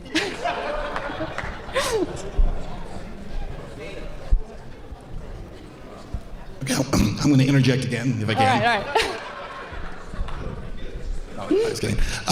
So, one thing that I do think is happening is that there is a shift that is taking place in America, and I think you both have alluded to this a little. Yes, chat. Thank you. You're so smart. This whole conversation is what happens when you don't deconstruct gender. Yes, this is why you must deconstruct gender. Gender is so important. Deconstruct does not mean to destroy. It means to take apart and understand in detail. Yes. Your life, my life is so good. And it started truly when I started to deconstruct gender, roles, expectations, because all of my life I fell into toxic masculinity. I fell into internalized misogyny because I was trying to be a better man than the men because being a woman sounded like it sucked. And then I was like, what does it even mean to be a woman? Like my life got significantly better when I stopped trying to become a better man than the men and started just owning that I was one and I was better and naturally. And so I'll ask Anna first if you would agree with this. Because you said that going into this debate, you thought a lot of these things were true. Right. And you started to see that maybe these things were not as true as you would believe. What was not true? Do you believe that your previous belief was informed by nonsense or the fact that states and legislatures and courts are changing what they're doing over the last few years in terms of alimony and parental time and that kind of thing? What was the I think question? that with more women participating in the workforce, it's hard to argue that, women should get paid alimony when they have their own income. So yeah, I think that the culture has changed, the workforce has changed, and as a result of that, the courts weigh whether or not something like alimony makes sense. And look, much like Pearl, I had heard the horror stories, and I was basing much of my worldview on situations like this based on anecdotes, basically. And so when you look at the statistics and the broader picture, you have a clearer idea of what's actually happening in the aftermath of a divorce. Would you be willing to concede at least that maybe some of the reasons some of these things are shifting is because of people like Pearl and others who are drawing attention to these stories? Because I think we could all agree that until recently, a lot of those stories were just stories you hear from other people, and it was not allowed in media at all. It was not discussed. Would you at least concede that? I'm sure that there are advocates who have fought to maybe change the way these court cases play out, sure. I don't know about Pearl, though. I understand. We're in debates. You can't give too much credit. Pearl, in your experience, the men that you talk to, do you see a difference in terms of the age of those men, where maybe it's getting better for some because I would take it? Okay, can I say something? No. Should I say this? No, don't say it. Should I say this? I want to say this. Should I say it? No, don't say it. Should I say it? No, it's speculative. It's okay. I'm just Some of the speculating. guys who are a little older and have been through this in the past, the courts are You know what? I'll tell Discord. starting to recognize and realize that maybe it's not very fair. No, No? no. Why, and why do you believe that? You think the courts are completely I mean, oblivious to it?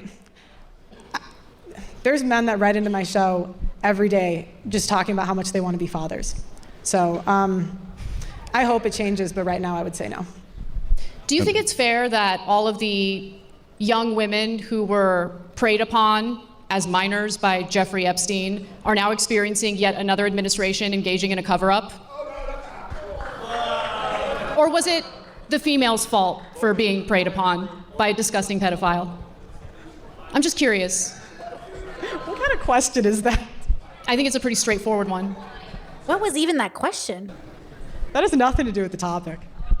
No, it does, though, because you're talking about the unfairness of our court system, especially as it pertains to divorces. But we're talking about a guy who got a sweetheart deal after raping minor girls. And then even after that, multiple administrations, Democrat, Republican, doesn't matter, engaged in a cover-up, ensuring that those victims would never get justice. And this has to do with this. I mean, you want to talk about the unfairness in the court system and how terrible it is for men. What about how terrible it is for women? Yeah.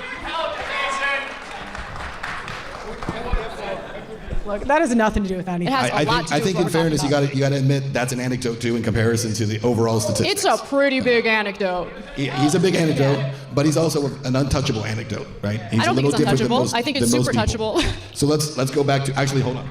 We got 10 seconds, so we won't hold on. All right, here's what we're gonna do. We're actually going to take a break.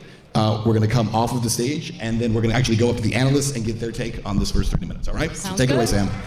Good job. Okay, let's see what happens here. Because, okay, so here's the panel, and Not So Erudite's on this panel. Hey, we are here back at the Wise Wolf Gold and Silver analyst desk. Boys, girls, everyone. Let's start with you. What do you think, Ooh, everyone. How gender inclusive. Kyla? Well, I think Anna said it all. I think whatever opinion you have on the topic, that was an absolute bloodbath. Huge respect to Pearl for coming out, but if you're going to hold this position, you should be able to support it. And if you think that Pearl won that debate, you're probably retarded. That was a bloodbath.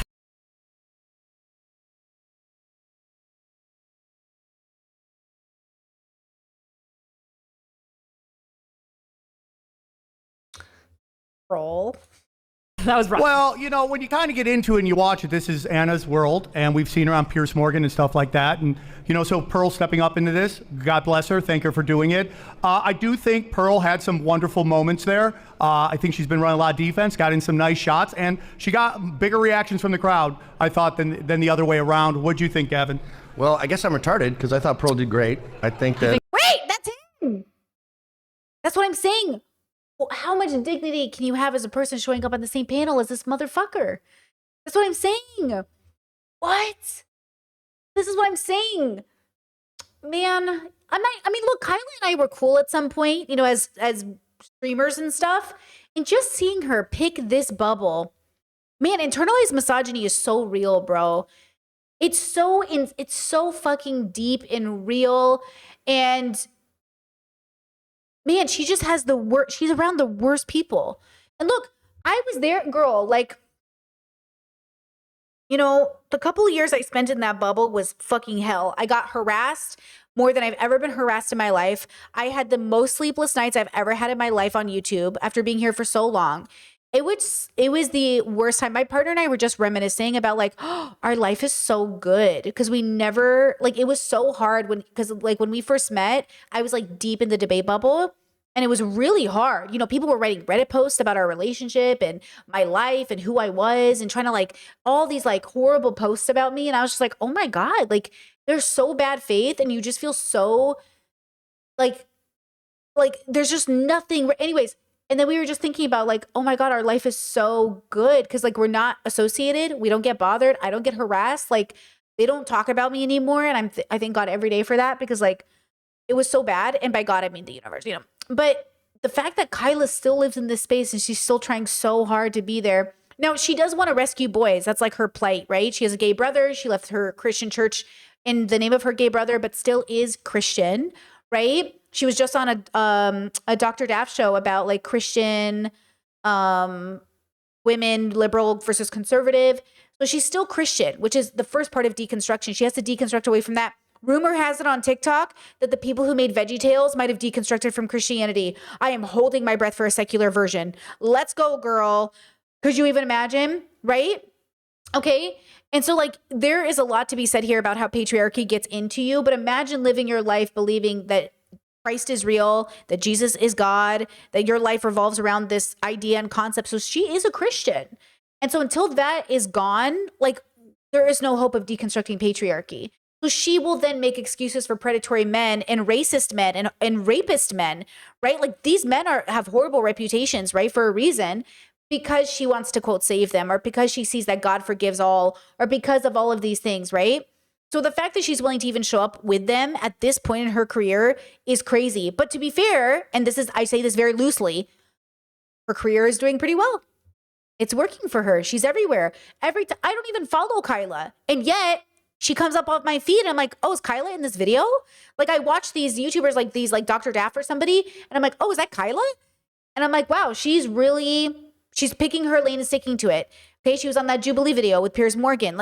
She's really going for it. And this is the reward of this bubble. I'm sure she's making good money. I'm sure she's financially stable.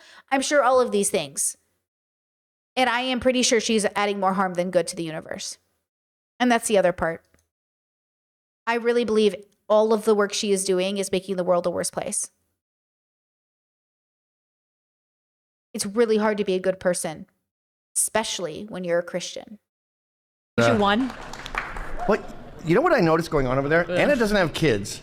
Pearl has a kid, and Anna was doing this like masculine thing where she was being really, Aggressive. vociferous and attacking Pearl. And Pearl had this sort of like calm. Why are where we she's infantilizing Pearl? She's got 2 million subscribers. No, on when YouTube. She's an when a adult woman woman. has a kid, Infantilizing. We are absolutely infantilizing. Infantilizing? Pearl. What We're are you being like, talking no, about? I'm saying women who have given birth. See, she said Pearl, or he said Pearl had a kid, and everyone's like, wait, what? Like, that's where we're confused. Like, people are saying, oh, he was drunk, he didn't know what he was saying. But it wouldn't be uncommon for people to have secret kids and secret wives. I mean, Andrew Tate had kids and nobody knew for the longest time, right? So honestly, I would not be shocked. I'd be zero surprised if Pearl had a kid. Like, zero surprised. Why would I be shocked? I mean, you know what I mean? Women who have given birth are better than women who haven't Does Pearl given have a birth. child? Sorry, you're Pearl more have a of a child? valid Pearl has a woman child. if you have a kid. Did he just confirm it? Did the middle guy just confirm it? Given Pearl have a birth. child? Sorry, you're Pearl have a more child? of a valid Pearl has a woman child. if you have a kid. So look, these two men they might not have realized that they just said something they shouldn't have, right? Yeah. I mean, there's Wait, a lot going so on in here. I had a miscarriage. So am I less valid or more valid as a woman? As a Well, result? what happened to you was obviously horrific. Sure, but am I more valid or less valid as a woman? Well, you're kind of less valid. Less yeah, valid? yeah, I yeah, still yeah, love yeah. you, okay? That's I why. still love you. That's why you cried when you had a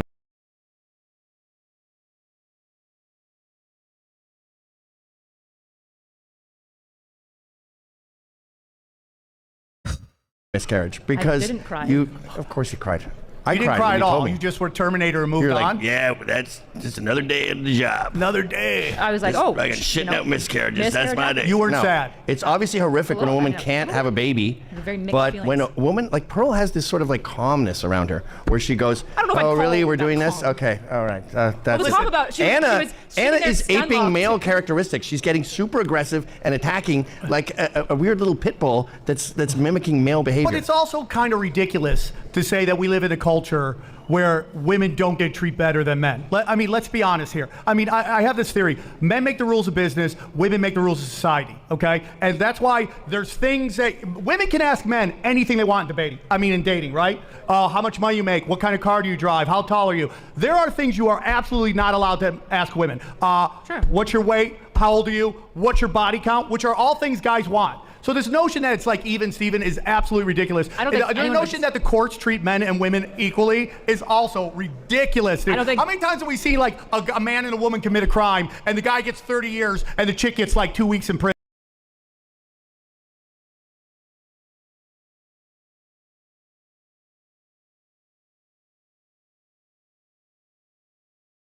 Okay? That's what I'm saying. Like, you guys asked me last week, why would it matter if Hassan went on Joe Rogan? For the same reason that it matters that these people are all in the room together. Because they're not different to me.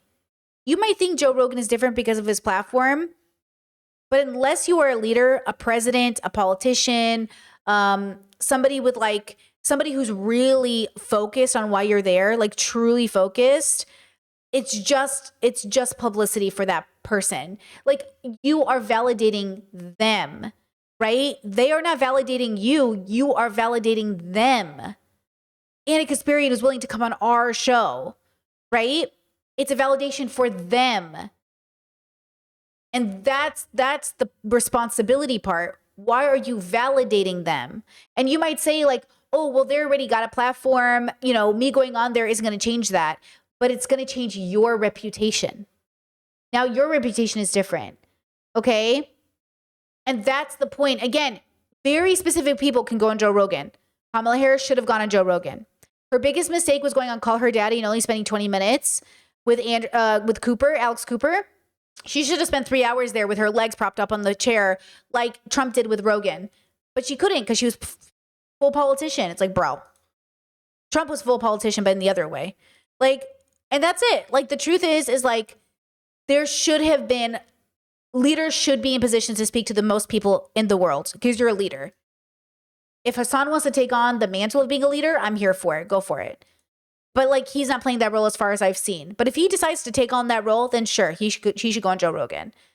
Remember that these debate bros, these streamers, they want to go on Joe Rogan to validate themselves, and it will validate Joe Rogan. And that's the point. So I'm not saying Hassan will go on Joe Rogan. I'm saying if he does. In the same way that he should not have been willing to talk to Charlie Kirk. Charlie Kirk was already famous. There was no reason for Hassan to talk to him. Hassan was already famous. Why would you talk to Charlie Kirk, but you wouldn't talk to anybody else? Like, it doesn't make sense. Why would you talk to Charlie Kirk? What are you going to do collabing with Charlie Kirk that would have made a difference? What is the thought process? And then if he says, oh, I'm just trying to get men who listen to Charlie to switch sides, that doesn't happen. There's just debates do not change minds. Okay? These kinds of debates do not change minds. They make people more stubborn. If anything, the person going on a journey will seek out your content to be curious and might change their mind over time. But you in this moment are not literally the reason someone changed their mind. Okay? It's a bunch of a bunch of factors mixed together. But taking that credit, that social credit, is the part of being a man that's so annoying. Men will just take so much social credit for being, I changed someone's mind. You didn't change anybody's mind. That person at the right time came to a moment where what you said maybe resonated, but it wasn't you. It could have been anybody else. It was just the timing. Okay? And that's the problem. Right? Chet says, do you think that this is just, they just see this as debate as a sport rather than actual genuine convo? Yeah. I think in order to sleep at night, they do have to convince themselves that there's something important happening here. But I think they all know this is just for sport. But I think if you ask them, they're like, yeah, I really care. I think I'm really doing something. Or I think I'm really helping people. But they know it's for their ego. Listen, it happens all Dude, Lorena the time. Bobbitt Yeah, but the issue cut is off. Anna and I wouldn't disagree with any of that, right? Like, I think Anna and myself would both agree that's wrong when that happens. Women get infantilized as a result of sexism all the time, which is what you guys are trying to do to Pearl right now. The reality is that if No, you watch that, I'm putting her on a that was pedestal. painful. Everyone knows that was painful. And the reality is, it sucks for Pearl. You know, it's tough coming out here and No. trying to be a Well, debater. she's taking on, let's face it, one of the No. Chat says, we lost a potential diva erudite to the Destiny community. We lost her to patriarchy. We did lose erudite to Destiny. Kyla is a grown-up. We lost her to patriarchy. This is what happens when women internalize patriarchy. They become internalized misogynists. They become self-hating. They follow Christ. They follow a patriarchal religion. And then they justify predators in their space, racists in their space, wounded boys in their space, because they think, okay, maybe I can help them. But they don't try to help them as leaders. They try to help them as friends. And that's always the mistake. If it's your friend, you talk to them off camera. Okay? You can't help your friend on a stream where people are paying you to exploit your friend's vulnerabilities for views, right? Like, this is work. The real help happens when the cameras are off, okay? When the cameras are on, it's just work. You're at work, okay? But she wants to be accepted by these bubbles, but the only way she gets accepted is by towing the line perfectly. She can't, same with Anna.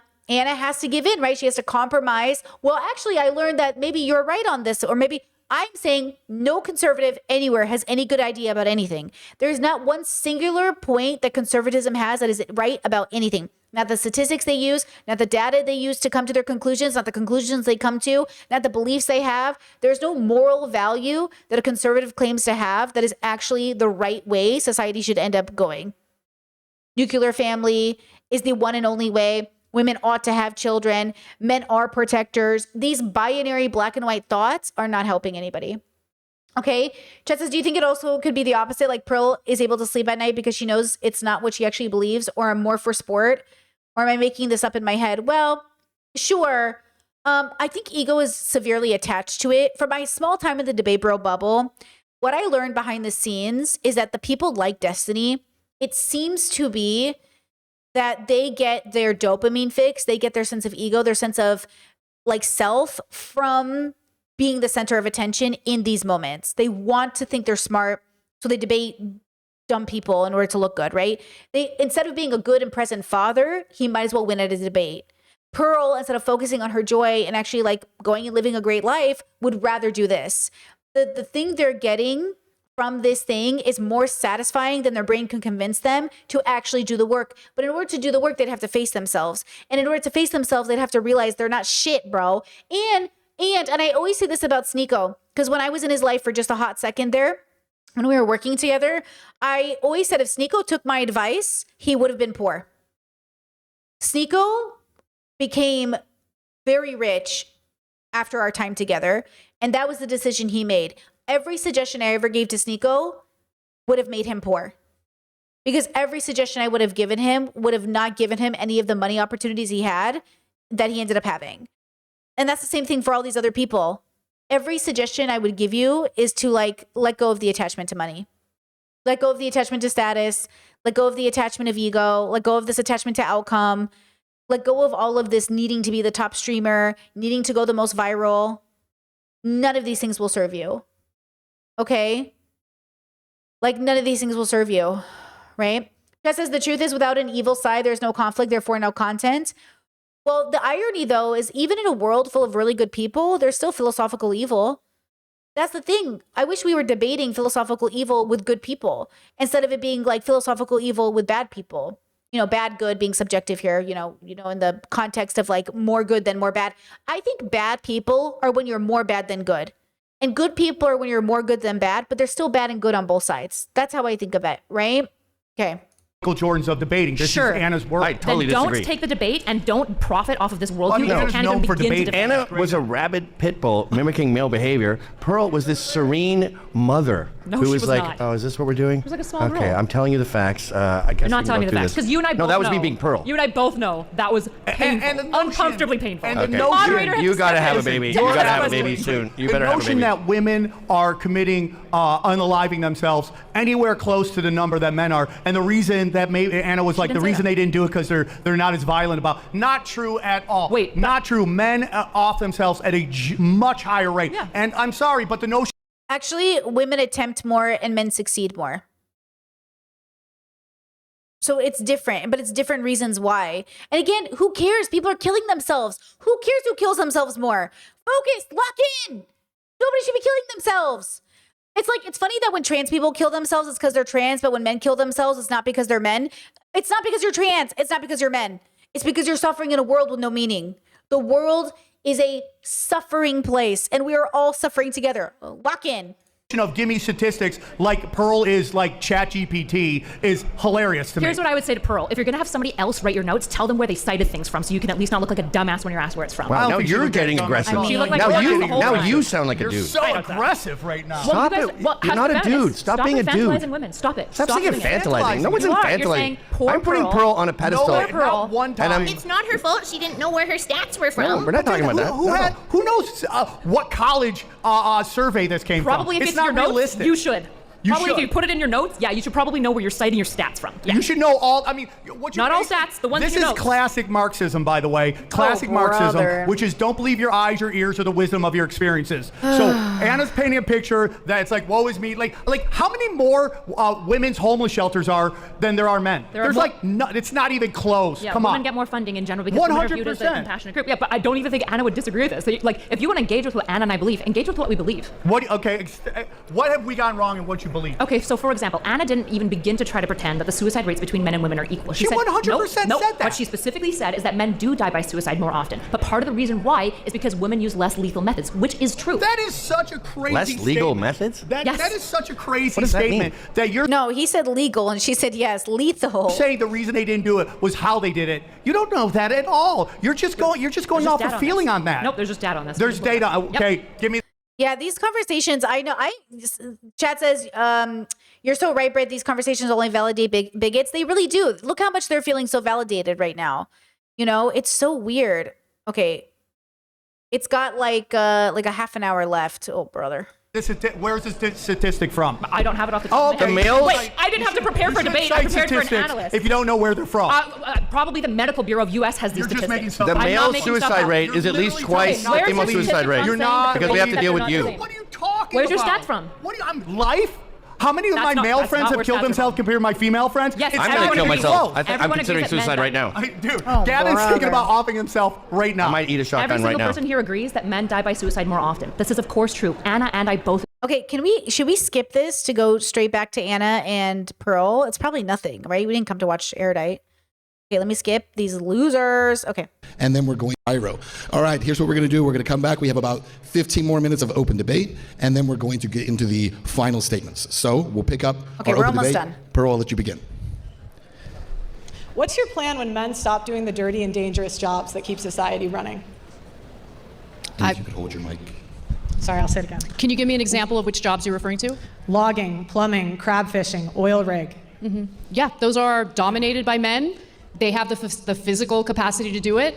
Men. Oh, one summer, two of my girlfriends went to Alaska to work. In Alaska, they do these things where you go and work at the fisheries, which I'm plant-based, so like, but like, okay, you go and you work like a 15-week, or it's like a really intense 10-week, like, maybe you guys know what I'm talking about, like process. They did it every year for years to make a lot of money to supplement their income because they were teachers, and they both did it. And I think one of them definitely worked for the Peace Corps. I don't know if it was both of them, but one of them definitely did. But it was crazy. It was like 15-hour days for like so many weeks straight. You make a ton of money, but it's hard.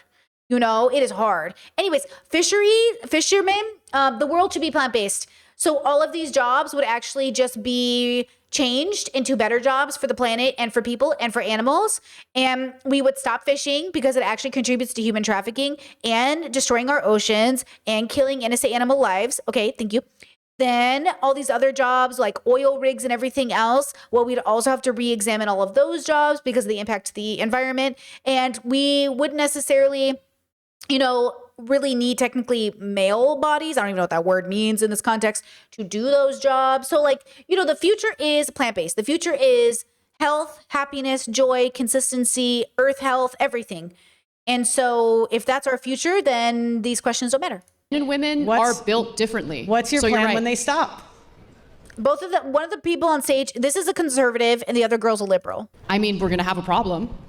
Are you suggesting that women should be forced to work on oil rigs and things like that? What is your plan? That's a What do ridiculous men get out question. of doing those I jobs? don't have a plan, Pearl, for a Feminists situation in never which do. men no longer do those jobs. They never Maybe you do. do it. I don't know. What's your plan when men start walking away from marriage? Bye. What's your plan? So, do men or women get a raw deal from marriage?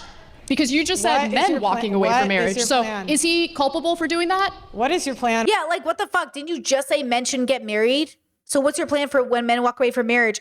This is why I say these people don't actually have beliefs.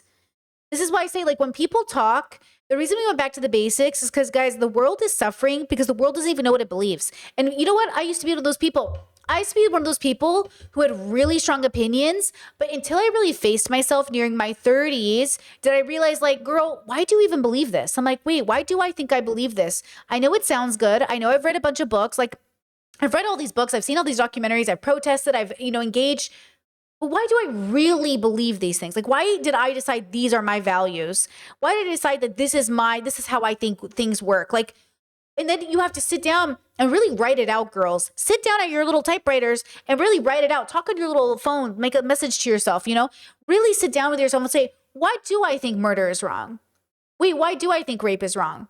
Don't take it for granted. Think about it. Okay? Because these people aren't thinking about it. That's why pro-lifers can say we care about babies' lives, but they don't do anything for babies who need the help. Because they don't know why they think this. Okay? They don't know why. They just say it. They just talk. So all of us, every single one of us, the world is a reflection of us as a whole. We are all responsible for how the world turned out. All of us. All of us. Okay? So then you have to ask yourself, okay, why do I do what I do? And don't take it for granted. The fact that you do it for a reason. There is a why. You're not just quirky. There is a reason. When men walk away from marriage. Is he responsible for walking away from a changing the marriage? topic. What is or your is he just never guilty of My anything? point is you shit on men. I don't shit on men. I love men. Yet the very microphone you're using was built by men. The building was built by men. And there's no gratitude or appreciation. You just tell them they're not doing enough. Got me. You got me. Yep. So what's your plan when men start walking away from society? What do you mean by walking away from society? Yeah, what does that even mean? When men stop doing the dangerous jobs, when men stop getting married, when men stop having kids. To be quite What honest is with your you, plan? if American men decide they no longer want to do those jobs, very likely our government will import men from countries where they're willing to do those jobs. That's probably how And it's what's going your to work plan out. when they date American women and then decide to stop too? I'm not worried about that. Of course you're not. No. I never had any The future problems. is not going Oh, brother. to be great for feminists. You guys are going to get the equality that you're asking for. Men are not going to protect women in the streets. Men are going to stop Oh, signing yeah, because that happens. up for the infrastructure jobs. The birth rate's going to keep falling, and the future is going to be bleak. Okay. And also, like, again, women are happy to sign up for these jobs, but men make it really hard to be in the boys club without turning into a Kyla. The only way to survive in boys bubbles that are misogynistic is to be Kyla. And nobody wants to do that, okay? Because that's not helpful. That you have to silence yourself in order to make these men feel bigger. And then the boy bubbles that don't care that you're a woman, well, they're mixed gendered. That's what I'm saying. In a progressive world, your gender isn't the issue. It's whether or not you're qualified. So it just doesn't make sense. Like, none of these conversations make sense once you deconstruct gender. Listen, I think men and women serve important roles in society. Chad said, "Is there a girl bubble?" There is, and I move away from it every year because I'm just like at my gender fluid stage of life, so I'm just like not even feeling that bubble. And that's like the Chelsea Fagan bubble, and that's the feminist, progressive Chelsea Fagan bubble. Honestly, her last podcast, it was a rough one. It was especially the person she interviewed was so connected to like Kevin O'Leary and talking nice about him. Like, listen, I love a Kevin O'Leary as a personality on Shark Tank. Not the real person who's like a horrible person in real life. Like, I love a Shark Tank personality, but not the man himself. Anyways, it was just such a weird interview. So like, there are girl bubbles. There's like a multitude of queer bubbles, right? And so like, when you go into like the bubbles, yeah, every bubble is different. There's billions of bubbles, billions. There's not just boy, girl. Guys, the opposite of boy is not girl. The opposite of black is not white. We are not opposites. We are variations of the self. We are variations of each other. We are not opposites. Okay? We are just different variations of existence. And so when you start to look at people as opposites, then you assign them to roles because that's the insinuation of an opposite, cold and hot. We're not hot and cold. We're just different variations. And so again, when you deconstruct this gender, these opposites, these conversations, you really get to allow people to really play to their strengths and do great things. That doesn't mean people won't be wounded. It doesn't mean people won't be rapists. It doesn't mean people won't be bad. It means we do our best to bring down the probability of harm. We do our best to guide people in the best direction. It doesn't mean we prevent bad things from happening. We just bring down the probability of it happening. Okay? That's it. That's our goal. Our goal is not to eradicate evil. Our goal is to have a better relationship with it. Okay? Okay. I think that you have a shallow understanding of what I believe, number one, but more importantly, what the dynamic is between men and women in modern society. You're under this weird impression that the anecdotal evidence that you cite is indicative of the outcome of all marriages. In reality, study after study shows that married couples tend to be happier than single individuals. Right, they're happy before the divorce. Divorce is terrible. Divorce means that the marriage didn't work out. Obviously, they're not going to be happy in the middle of a divorce. Like, correlation doesn't mean causation. People marry happy people and date happy people in general. You're attributing it to marriage, but what? Doesn't mean causation. Divorce means that the marriage didn't work out. Obviously, they're not going to be happy in the middle of a divorce. Like, correlation doesn't mean causation. People marry happy people and date happy people in general. You're attributing it to marriage, but you're not going to marry someone that's a bitch. What? Did she just switch sides? Did she just change her whole argument? Okay. What? You're right, Pearl. You know, what's really interesting is if you look at marriage rates, which have dropped in the United States, not just in the United States, actually globally, you'll notice that the people who are less likely to get married happen to be those who are from a lower socioeconomic status. Right, marriage is disappearing from the middle class. That's true. From poor individuals, yes. What's your point? Do you wonder why? Because women marry rich? People forgo marriage due to their own personal financial situation. So women marry for money a lot. Okay. Okay. So I'm going back to this. I wonder how much they got paid to be here. Let me ask you something, Pearl. Men. Would you be willing to marry a guy who's poor? Men. Because I married a guy who was in debt and loved the hell out of him. Best thing in my life.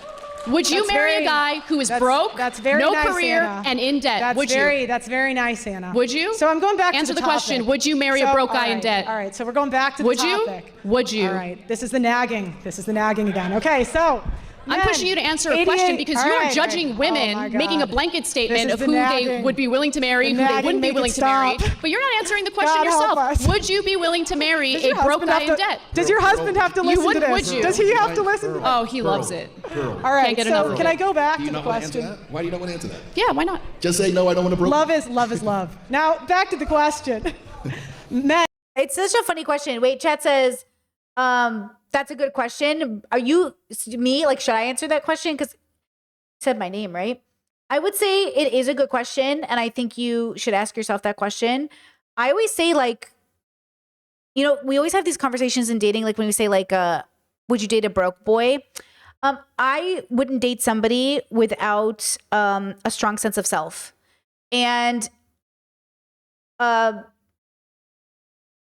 good explanation for why. So just for the record, I came to my marriage with debt, but I also make more money, and it was related to medical stuff. And my partner doesn't work now, but they did work when I met them.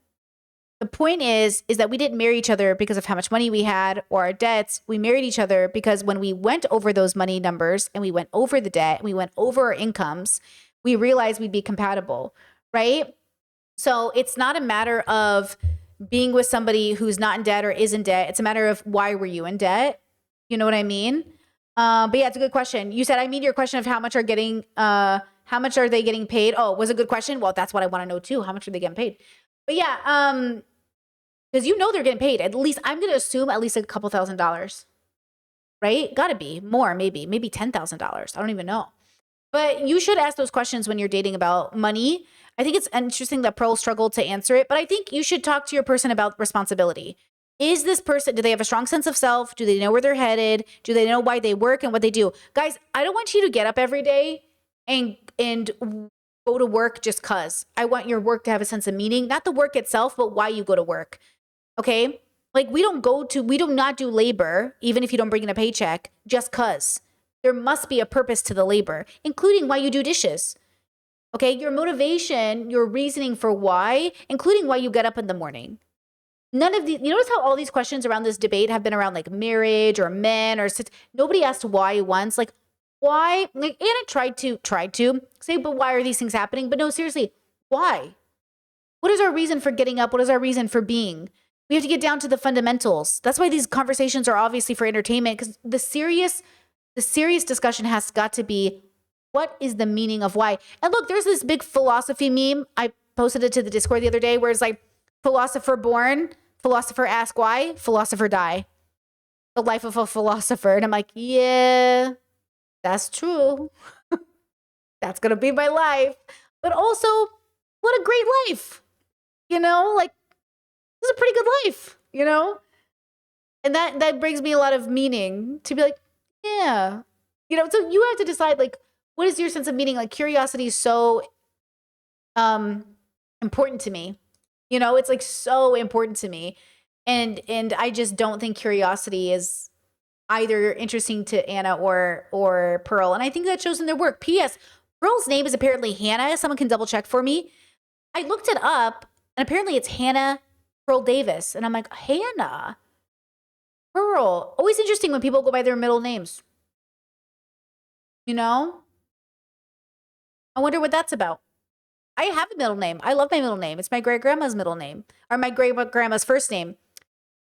But I could never imagine going by it. Kind of interesting. Always it's great. I love it. Totally for it. I think you should change your name if you want to change your name. But And 88% of the food. The power grid, 93% men. Transportation, 95% men. Men are important to Communications, society. 90% men. Material production, 78% men. Software, 80% men. Auto workers, 98% men. Carpenters, 98% men. Electricians, 98% men. If you remove the top male-dominated jobs from the economy, you would have no running cars, no housing, no electricity, no open machinery, no materials or fabrics, and no computers. There would be no buildings and no Amazon delivery. I've never What once said is that your men plan? are not a very important Feminists, part of American you society. You want men enslaved to women for nothing in return. No, you're just making That's things what you up. want. That's what you want. You want men on the hook for Okay, child Pearl, support. what have I You said want that men on the gives hook you for that alimony. impression? Let her finish. What have I You want- said you that want- gives you that impression? You want men on the hook for child support. You want men on the hook for alimony. You want men to not take responsibility. Chad says, why does your mom call you Batsy? It means daughter. It means my daughter.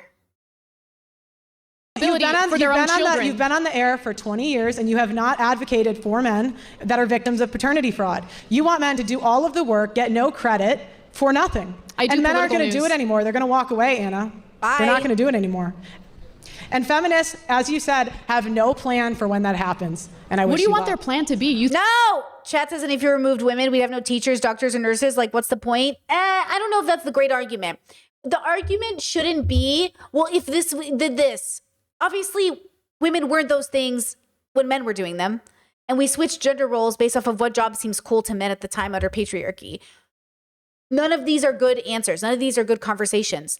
The point is, the world adapts. Example, there is a progressive argument to be made about not having children.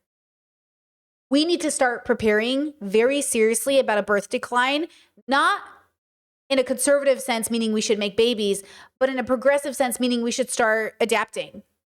Because it's actually going to be quite impactful. We're going to feel the consequences of less babies. You know, and why wouldn't we? We built a world around this assumption that we'd be having more and more, right? So we have to prepare for a world that has less children. And what conservatives want to do is say, well, don't change it. Just keep having more babies. Or, hear me out, just adapt, right? Like adapt. I would rather adapt. I would rather move towards the future and say, like, what we were doing, we're not doing that anymore. We're doing it because people want options. Look, if men were able to be stay-at-home fathers without stigma, I think more men would stay at home.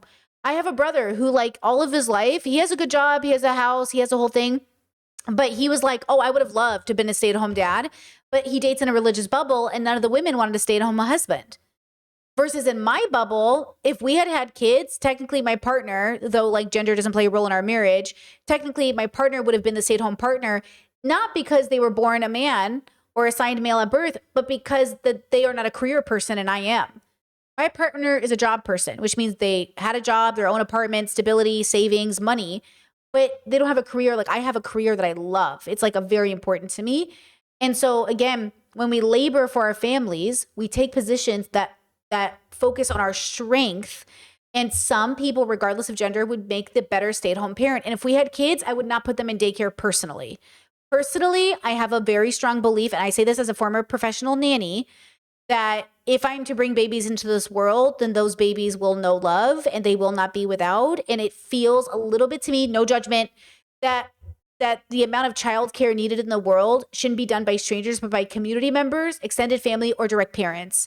I know too many kids who were given off to extended family and didn't feel fulfilled by that relationship and felt neglected by their parents. I know plenty of people who loved having grandma take care of them. So you also have to take into consideration that your kid might resent you either way. That's also the right of your child. But like, that's what I thought about because I decided not to have children. We decided not to have kids. That was one of the reasons. We didn't have a village. We didn't want to do daycare. And honestly, I'm too chronically ill, right?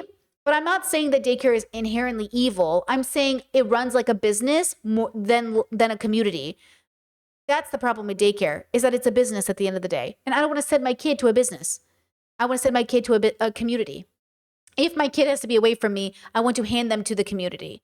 And so my favorite schools or my favorite communities or my favorite daycares are ones that run with like parent involvement, extended family involvement, having like the kids knowing the adults in the community, people aren't strangers, stuff like that. So again, would love to make affordable childcare a thing, would love to make community childcare a thing, would love to make sure that the people taking care of our kids are safe and vetted, would love all those things. So I'm not shaming parents who put their kids in daycare. Absolutely. And absolutely, I'm sure in many ways you would love it to be a little bit better, maybe than the way they do have it, right? So all of that, right? Okay. Yeah, chat says, fun fact, the reason you see little women in trades like construction is because of the sexual harassment, assault they're subjected to. 100%. Like, I know this as a person who tried to be engaged in a lot of boy bubbles. Most of those boy bubbles are just not a space for me. They don't respect my boy gender. They don't respect me as a person. They don't respect me because I'm a woman. They don't respect a lot of things. And it's very difficult. But the bubbles that do, that's why I say I love gym bubbles. But the very specific gym bubble that's like anime, gender inclusive, progressive. Those are my favorite gym bubbles. I don't like gym bubbles that are conservative. I don't like gym bros that are patriarchal. I like a gym bubble that has that. I don't like gym bros that are, mocking women for taking pictures of themselves at the gym, right? Like, I like gym bros that are like, take a picture, bro. Flex, muscle. Like, I like gym bros that like cheer you on, and gym bros, gym girls, whatever, gym people. I call everybody a gym bro, but you know what I mean?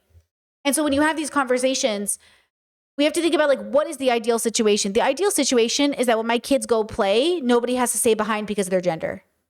The ideal situation is that everyone gets to hang out together, which, by the way, was what it was like when we were kids. When we were kids, we were not segregated by gender when we were hanging out with the neighborhood kids. At least I wasn't. If you were hanging out with the neighborhood kids, everybody was hanging out. And so it just like, I want that for my kids. I want my kids to just say like, everyone gets to hang out. I think it's a feminist responsibility to plan for this made-up society where all men decide they no longer want to work. You guys know what's funny? She actually advocated for left-wing policies the last 20 years, and then she got assaulted by a homeless person. What does that have to do with the topic? Oh my God. Oh, that was fucked up. See, people bringing up people's assaults as debate points, that's what I'm saying. We got to move away from this. That's why I don't like it when it comes up. I understand, but like bringing up people's assaults as like a gotcha, I don't like that. Because it was the result of what you voted for, Anna. Yeah. First of all, Oh, stop right there. That is so undignified. That is so gross. That is so gross. And so, and want to know why? Because you Anna, think I voted? Hold on. You think I voted for homeless people to go around sexually assaulting people? Because Anna By the was. way, I got sexually assaulted by a guy. Was that do you know his the other crazy responsibility? thing Was that is? something that he did, or was that my fault too? All right. So the other crazy thing is that Anna complains that women's opinions aren't taken seriously, while the whole event was catered around her opinion. The other thing that's crazy. What are you talking about? Is Anna complains about women being oppressed, and yet she had less experience than her co-host at the Young Turks. Hold on. Hold on. What were my complaints about women being oppressed? Can you be specific? All right. What did I say? Go ahead and quote me. Go ahead and quote me, because you make shit up. Yeah, and you just think like it's going to stand. nagging, You've never make had it a strong end. woman Make it end, challenge nagging, your make it bullshit end. assertions. So go ahead and Make tell it me, end. what have I complained about? Okay. Give me the quote. The nagging. You said women's opinions are not taken seriously. When did I say that? In a YouTube video. There's two women on the stage right now for the Are we- headline event. Oh my God, are we gonna end? When have I said women's opinion? Oh man, they are the headline event. Who else was here? That's interesting. They are the headline event. I don't know who else the guests were. Don't get taken seriously. It's You kind just of make like it the up. roundabout. This is like eternal nagging. What is your plan for when the there she 80% goes. of women who work in the healthcare industry no longer want to do it? What's your I plan? have a plan. Yeah, what's Oh your wow, hey Chatter, you and her were thinking the same thing. Let's give the jobs to the men. They'll do it better. Because we see what's happening in the media. You know, women fly planes, they crash them. All women almost burn down California. You know, people are dying because they want to make women feel better. People literally. What I'm curious about is whether or not the Pick Me Act ever resorted into anything positive for you. This is internalized misogyny. The way they are using misogyny to insult each other, that's the point. Because that's what that is. That's why you should be careful about the way you use any of these insults towards women, including pick me. Because pick me is it's so serious.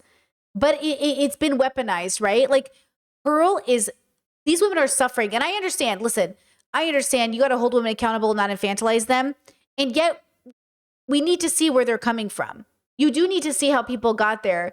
You need to see how people, when they have internalized, like when gay or trans people are fighting for, you know, with every fiber of their body for the MAGA, you have to understand how much they are suffering and they're responsible.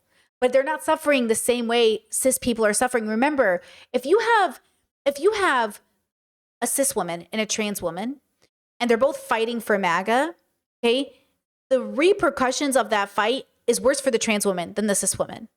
But the repercussions for the women over the men, it's worse for the women as a collective. So remember, like, MAGA will play good with you for a while. Conservatives will play fun with you for a while. Alt-right will play fun with you until they throw you under the bus. And it will be at the expense of you. Okay. And so like, that's the point, is like, the reason this is so dangerous is like, you're not going to be there. They're not going to pick Kyla. Kyla too. Trust me, if Kyla ever actually had a backbone, became more progressive, actually deconstructed Christianity, and took a stand against Destiny or any of these predators, she'd be ruined. They'd harass her, stalk her, and ruin her. Because that's how this bubble works. Oh, you're not going to play ball anymore? Okay. We'll make sure to let everybody know you're not going to play ball anymore. Boom. Especially when you're that deep in. And that doesn't mean that Kyla isn't complicit in siding with and protecting and promoting a predator, right? That doesn't mean she's not complicit in everything that happened. In any way, she might be complicit, like in choosing or not making a more of a stand or not denouncing or whatever else, right?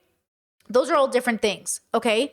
And so when we have these conversations, we have to think about, where people are in their positioning and like when they double down. And Anna and Pearl to be on the stage together is a double down. Anna believes, and this is the craziest part, Anna had this really horrible thing happen to her. And she didn't get the comfort she needed from the progressive movement in a way that made her feel seen, just like J.K. Rowling. So she went more bigoted. But that was not the responsibility of any movement to make her less bigoted. That was her job. Your job is to make yourself less bigoted. When you're a child, that's your parents' job. Okay, when you're a leadership position, that's your job. When you're a teacher, that's your job. When you're just like peers at work, that's not our job, that's your job. Anna's job and J.K. Rowling's job is to be introspective about their own bigotry. It is not our job as a movement. It is not a collective stranger's responsibility to convince you not to be bigoted.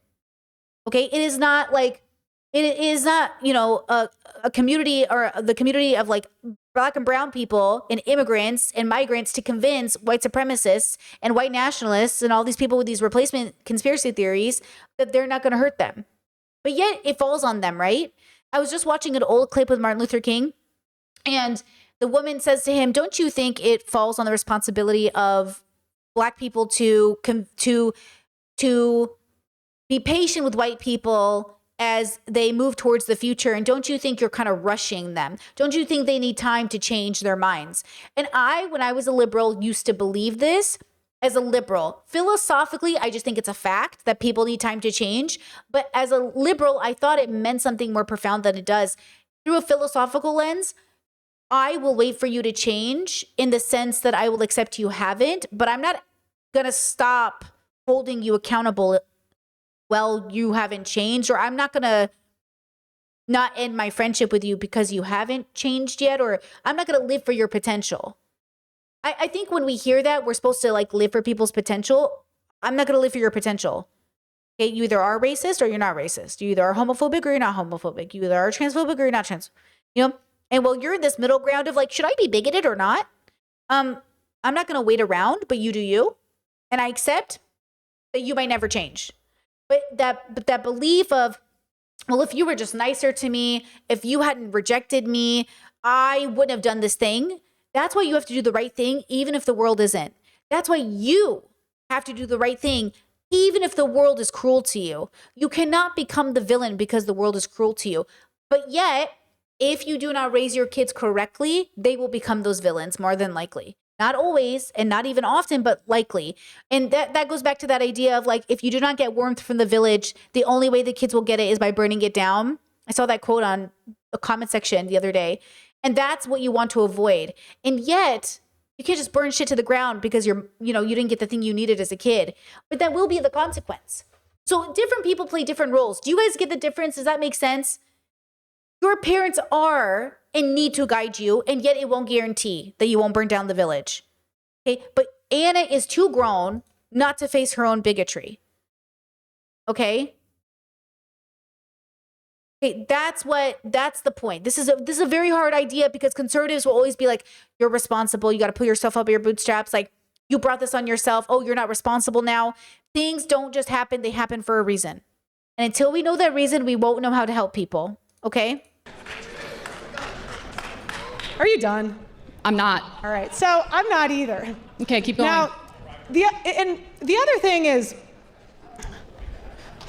women fly planes, they crash them. Women brother. aren't CEOs. What they are the quit. stats on most that? Female, What are the most stats female on that? You know, it's like feminists. They want stats that say water is wet. The Yeah, sky I is want blue. empirical evidence Right, to because- back up your arguments. Because you want to be in control of telling people what to think and how to feel. No, I want to be in reality.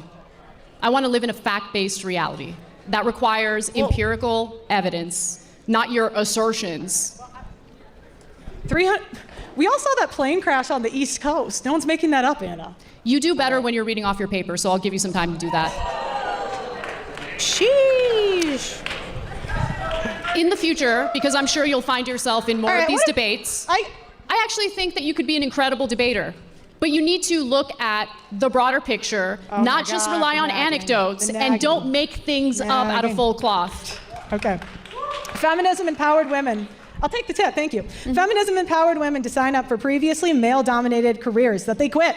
48 to 73% of female lawyers, depending on the type of. No, chat. I'm not friends with anybody in the debate space. You're asking if I'm still friends with people. Nope. I ended all those friendships. I messaged people. I ended friendships. I basically closed off my tab at the bar.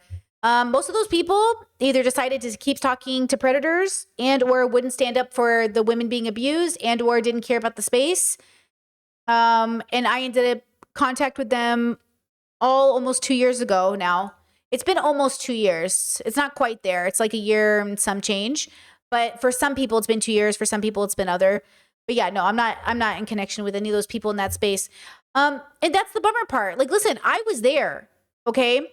But once it became clear what was happening and I realized it, I was out. And it took me too long, honestly. I should have been gone in less than 6 months, okay? But it took me like a year and like to really realize like, oh shit. And then it took me 2 years to really like, you know? And that was too long. But I will tell you this.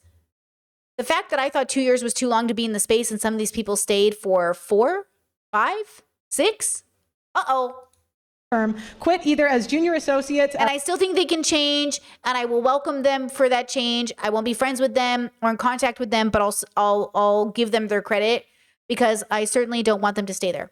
Are at mid-career. 1/4 of them cite workload, burnout, mental health. 73% of women who got engineering degrees in the past 15 Women years bad. either have never entered the field professionally or quit early mid-career. 55% of all female accountants quit before or at their mid-level career. The attrition rate for women in STEM is approximately 50%. These companies often bend over backwards to get women hired to the point of discrimination against male qualified candidates. Then women quit because they don't want to work the long hours or deal with the levels of stress for an extended period of time, with women being 2.5 more likely to take antidepressants than men. The money and prestige isn't worth it to them. They prefer lower pay, lower workload, and higher job security. Feminism has empowered women to go to college and take out loans they can't afford for career paths that will not generate them income to pay off those loans. Men The have top higher debt college- than women. Right, because They do. because women put their biggest expenses on their husband's credit card. According to Experian, and they look and Women are account for those 85%. factors Women that are you just 85% mentioned. of women are Hold on. 85% of consumer spending. We lead. See, women are 85% of consumer spending because they're spending money on children and family. Oh my God. That's what I'm saying. Like, nobody is serious about these conversations. But see how this gets views and see how people love it and see how people respond to it and people want to have these conversations. And that's the acceptance you have to have. You have to accept that the world is a reflection of us as a whole. And this is what people want to see. And I get it. I like watching these conversations as a way to feel like, oh my God, like, you know, how do I better my relationship with these topics? But they aren't like, they're not real. Like, they're not there's no substance to it, you know? So weird, you know? Because as women take more antidepressants and men kill themselves more, is that not a connection? Well, maybe women, you know, get mental health services more often, and so they're helped better. And men don't, and that's hard because men don't ask for help generally because of patriarchy, of course.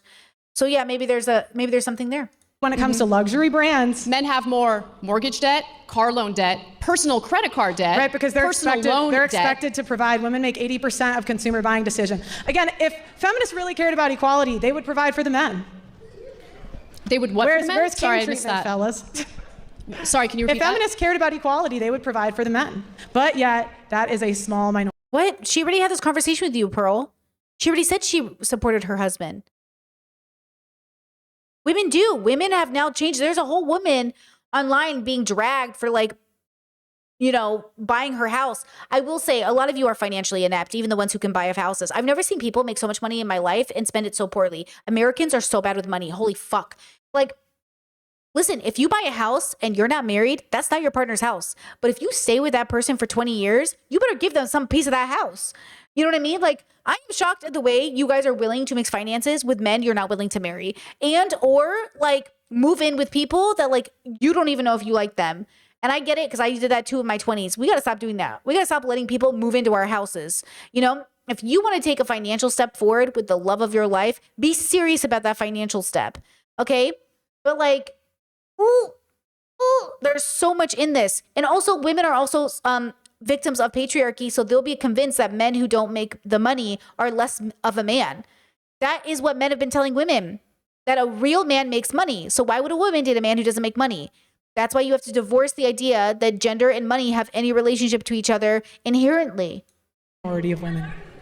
Wait, so let me get this straight. Honestly, your whole shtick is women should bend over backwards and do everything they can for men.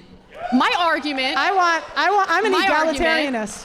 Hold on, my argument is that men and women are both tremendously important to a functioning society. They should both be treated with respect. They both serve different jobs, different roles, and in order for society to work, we have to respect that. Women are but not. you The women are not. put the onus and responsibility of everything. I hate that idea that men and women do different things in society. Why? Like, I'm not saying that if people were left to their own devices, it wouldn't turn out a certain way, but we won't even know for thousands of years. It will take thousands of years for us to even know what that could look like when we're still fighting this patriarchal religion that was 2000. People are Christian in this room. Some guy 2,000 years ago showed up and you're all like, yeah, I would have followed that guy. And your whole life 2,000 years later, if 2,000 years later, we're still suffering from the consequences of that one guy, you think we're just going to turn shit around in the next 50 years? Guys, nothing we're doing today is for us. It's always for the future. It's going to take thousands of years for us to even get to a egalitarian future that Pearl's so eager to have. She calls herself an egalitarian. Like, please, girl. Like, how are we going to get there?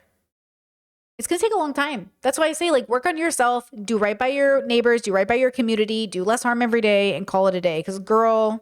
Onto women while providing cover for the bad behavior of men. Women are not equally important because they don't do the equal Men work. are equally important. Women I never are not said equally, that they weren't. Women are not equally important because they don't do the equal amount of work. Men have invented the majority of the inventions. Men have Really? started Fortune 500 companies. Men do the majority of the infrastructure job. Men produce 90% of Who's scrubbing the toilets 80% after of the work? food supply, 90% of the world's stuff.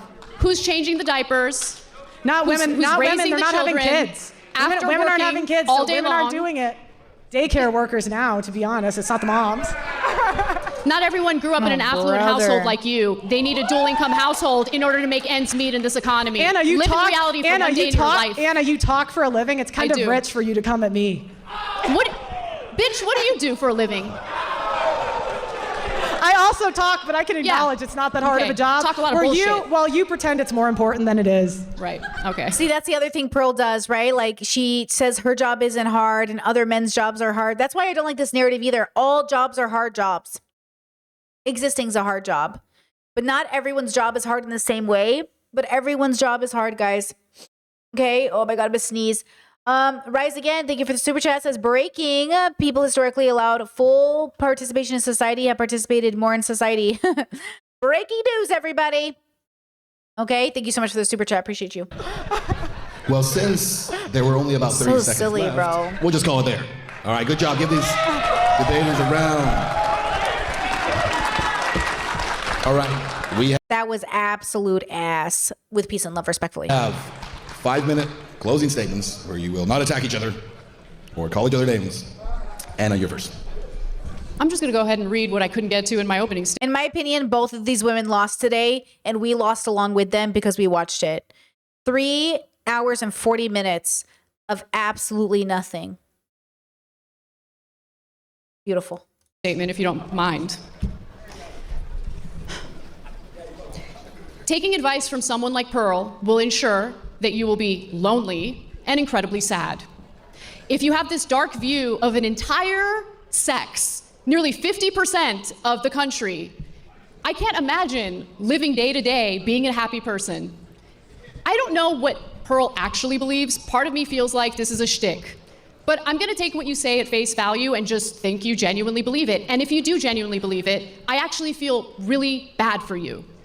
If you think women in general fit in this weird description where they're looking to take advantage of people, where they're looking to rip people off, where they're looking to get married only to divorce and steal a man's money, you live in an alternate universe.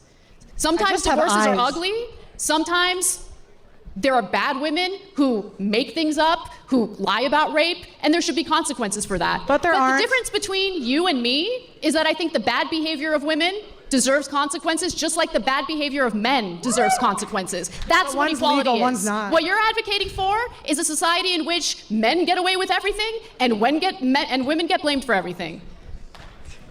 That's it. I mean, what else am I going to say? All right, that was All her right. close. All right. I can go? Yeah. might as All well. right. Jump in there. Feminists are mainly white, middle-class, female liberals who have no idea how the real world works and yet want to advise you on how to live in it. Let me go through your complaints. Feminists want control over their bodies. You win. You have 12 types of birth control, and you can actually Uber Eats a Plan B. You have abortion on demand, and in the states that it's not, it's simply a weekend trip. You have aborted an eighth of the world population. You win. Feminists wanted to fight against rape culture. You win. If a woman is raped, assaulted, or if she revokes consent after the fact, she has the power to get a man fired from his job, kicked out of school, or thrown in jail. You won, feminists. Women want to be free of traditional gender roles, fine. Men invented the dishwasher, the Roomba, the air fryer, fast food, and Uber Eats.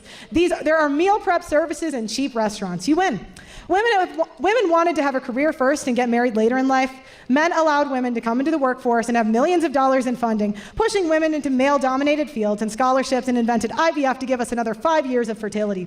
The husbands pay for the IVF, and they are pushing to get it taxpayer funded. You win. Women wanted to be sexually liberated instead of getting married. Men invented Tinder and Hinge, so random men can literally come to your door. The men from your hometown are not good enough. Men invented social media, so you can get flown out by the highest status men in the world. Oh, I like that she didn't say Bumble because that one's by a girl, isn't it? Women did not want to work labor jobs, fine. Men invented social media. So You know, Chad said, I wonder what Pearl's future looks like. Does she do this like forever? She could. She could. Like, that's the thing. They do. Conservative women or like grifters or whoever, they do it forever. Look at Tucker Carlson. He's been at it for my whole life. Do you know what I'm saying? For sure. There's a lot of money in her future if she can keep it up and she can get these people to, as long as the men still like her, they'll give her a platform. She'll be one of the many women in the conservative bubble, like Ann Coulter. She'll be Ann Coulter. you can talk into a microphone and get paid. You can now work from home so you can have a family and be a mom. You can make money selling your nudes on the internet and become a billionaire. Women did not want to give birth, fine. Men invented surrogacy so another woman can do it for you. Women wanted to be thin without working out, now you have Ozempic. You want to look younger, fine. Men invented Botox, hair dye, filters on your phone, nose jobs, Anna knows, plastic surgery, lash extensions. Oh, did she just go after Anna's nose job?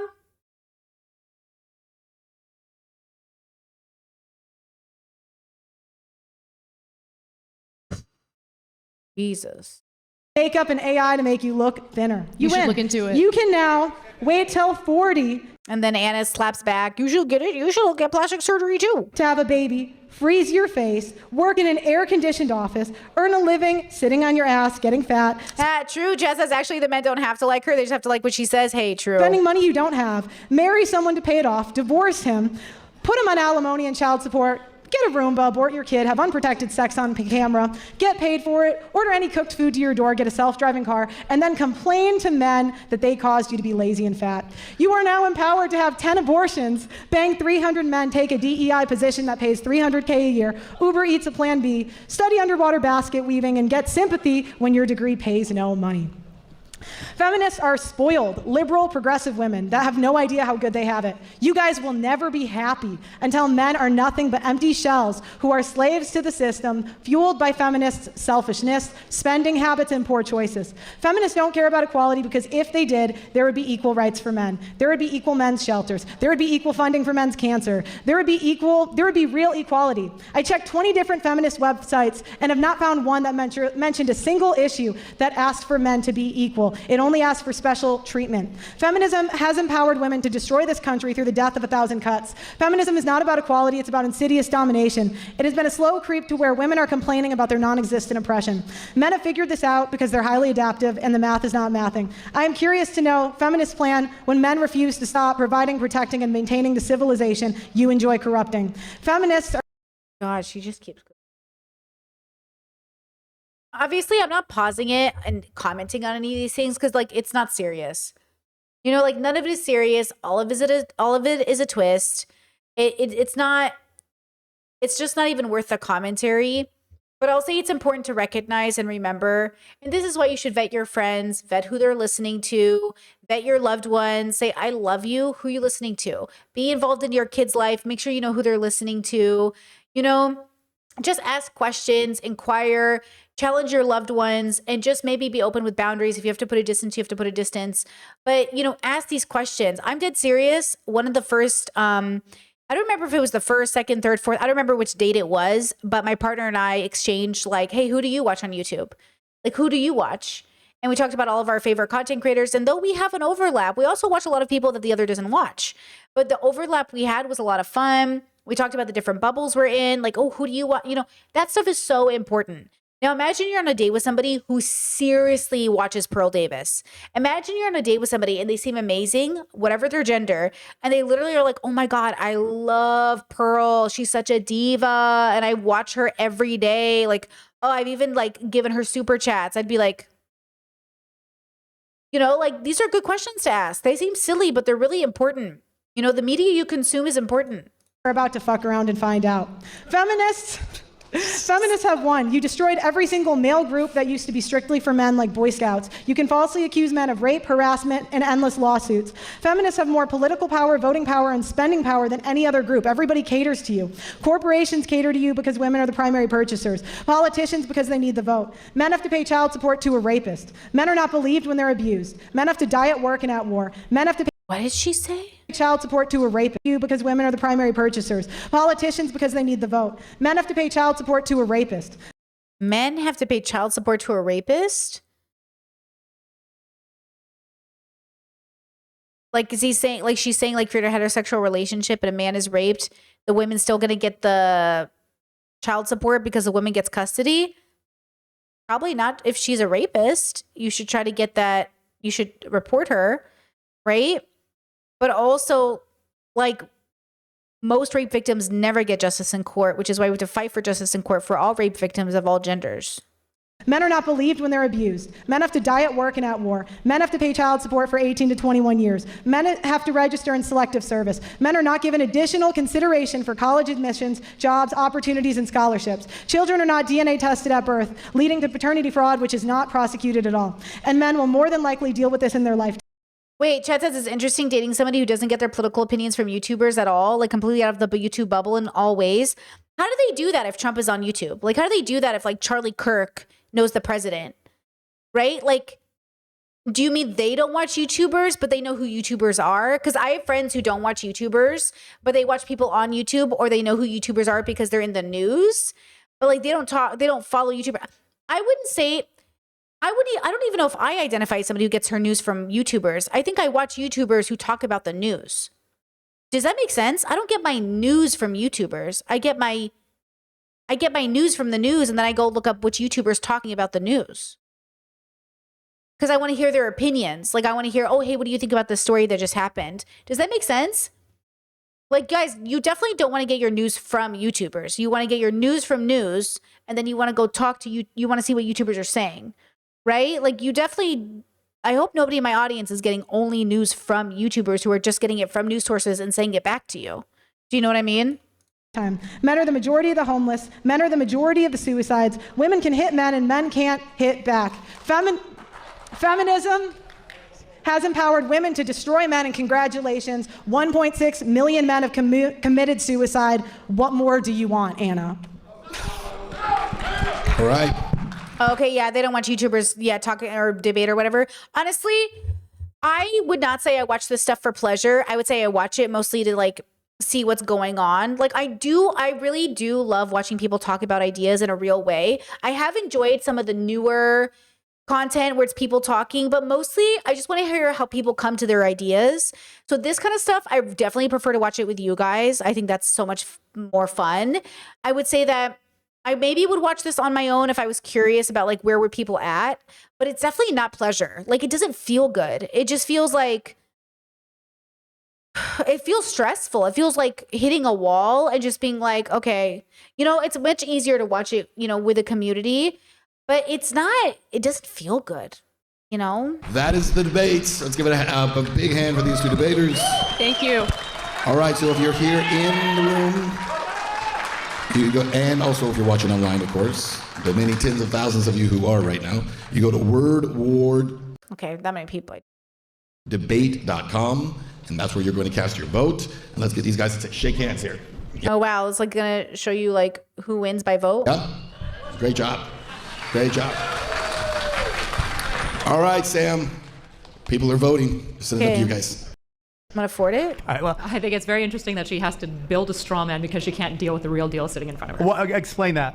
I mean, her closing statement just like made a bunch of assumptions about Anna's position that she has already explicitly said that she doesn't hold. Give me an example.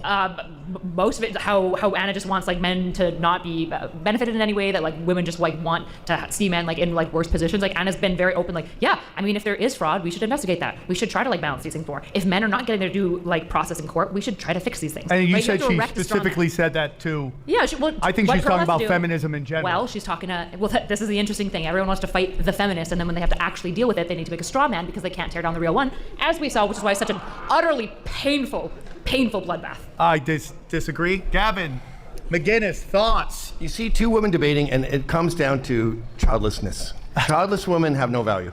And you know what it's like? It's Did he like just say Pearl had a kid? Clark Kent working at the Daily Planet, and he doesn't fly, and he's like, "Hey, Lois," and he's bumping into shit all the time. That's what childless feminists are. They're Clark Kent. Pearl You don't use your flying power. So this was all semantics. It was kind of irrelevant semantics at the end of the day, semantics. because all women's value in society is breeding. What was the semantic piece? What was semantic here? Well, I'm saying having women debate at all is semantics. These are your guys' headliners. Are you saying that Word War regrets I like having women these debating, for the headliners? record. Oh, interesting. Now, because it's the elephant in the room. Like you're talking to two wizards on stage, and one of them is using his magic powers, and the other isn't. Being Pearl didn't use her magic powers. She did in the Pearl second half, used for her magic sure. powers. She made a baby. Anna didn't. It's Does Pearl massive. have a child? It's a massive thing to overlook, and that's why I hate when people equate men and women as the same person. They're Nobody's doing that. wildly different. Women are magic, and if you're not using your magic powers, you're kind of less valid. I think men are magical too. Okay, just in different No, ways. men are not magic. You guys can A beat me female up. spider. All right, we're over this. Jesus fucking Christ. Regardless of how this debate went, the debate itself was just entertainment. This is not a real conversation. It is not serious. It is not honest or transparent. I think every single person who is in that room should be written off as a voice to listen to, anyone to take seriously. No one in that room is a serious person, and everybody in that room thinks way too highly of themselves, and that's why they're there. They are there because they think that their ideas and their egos and their reputations are good enough to show up to an 8-hour event where this was the quality of the debate. This was the headliner of the debate. This was the last debate of the night, but this was the headliner. This is the best this community has to offer.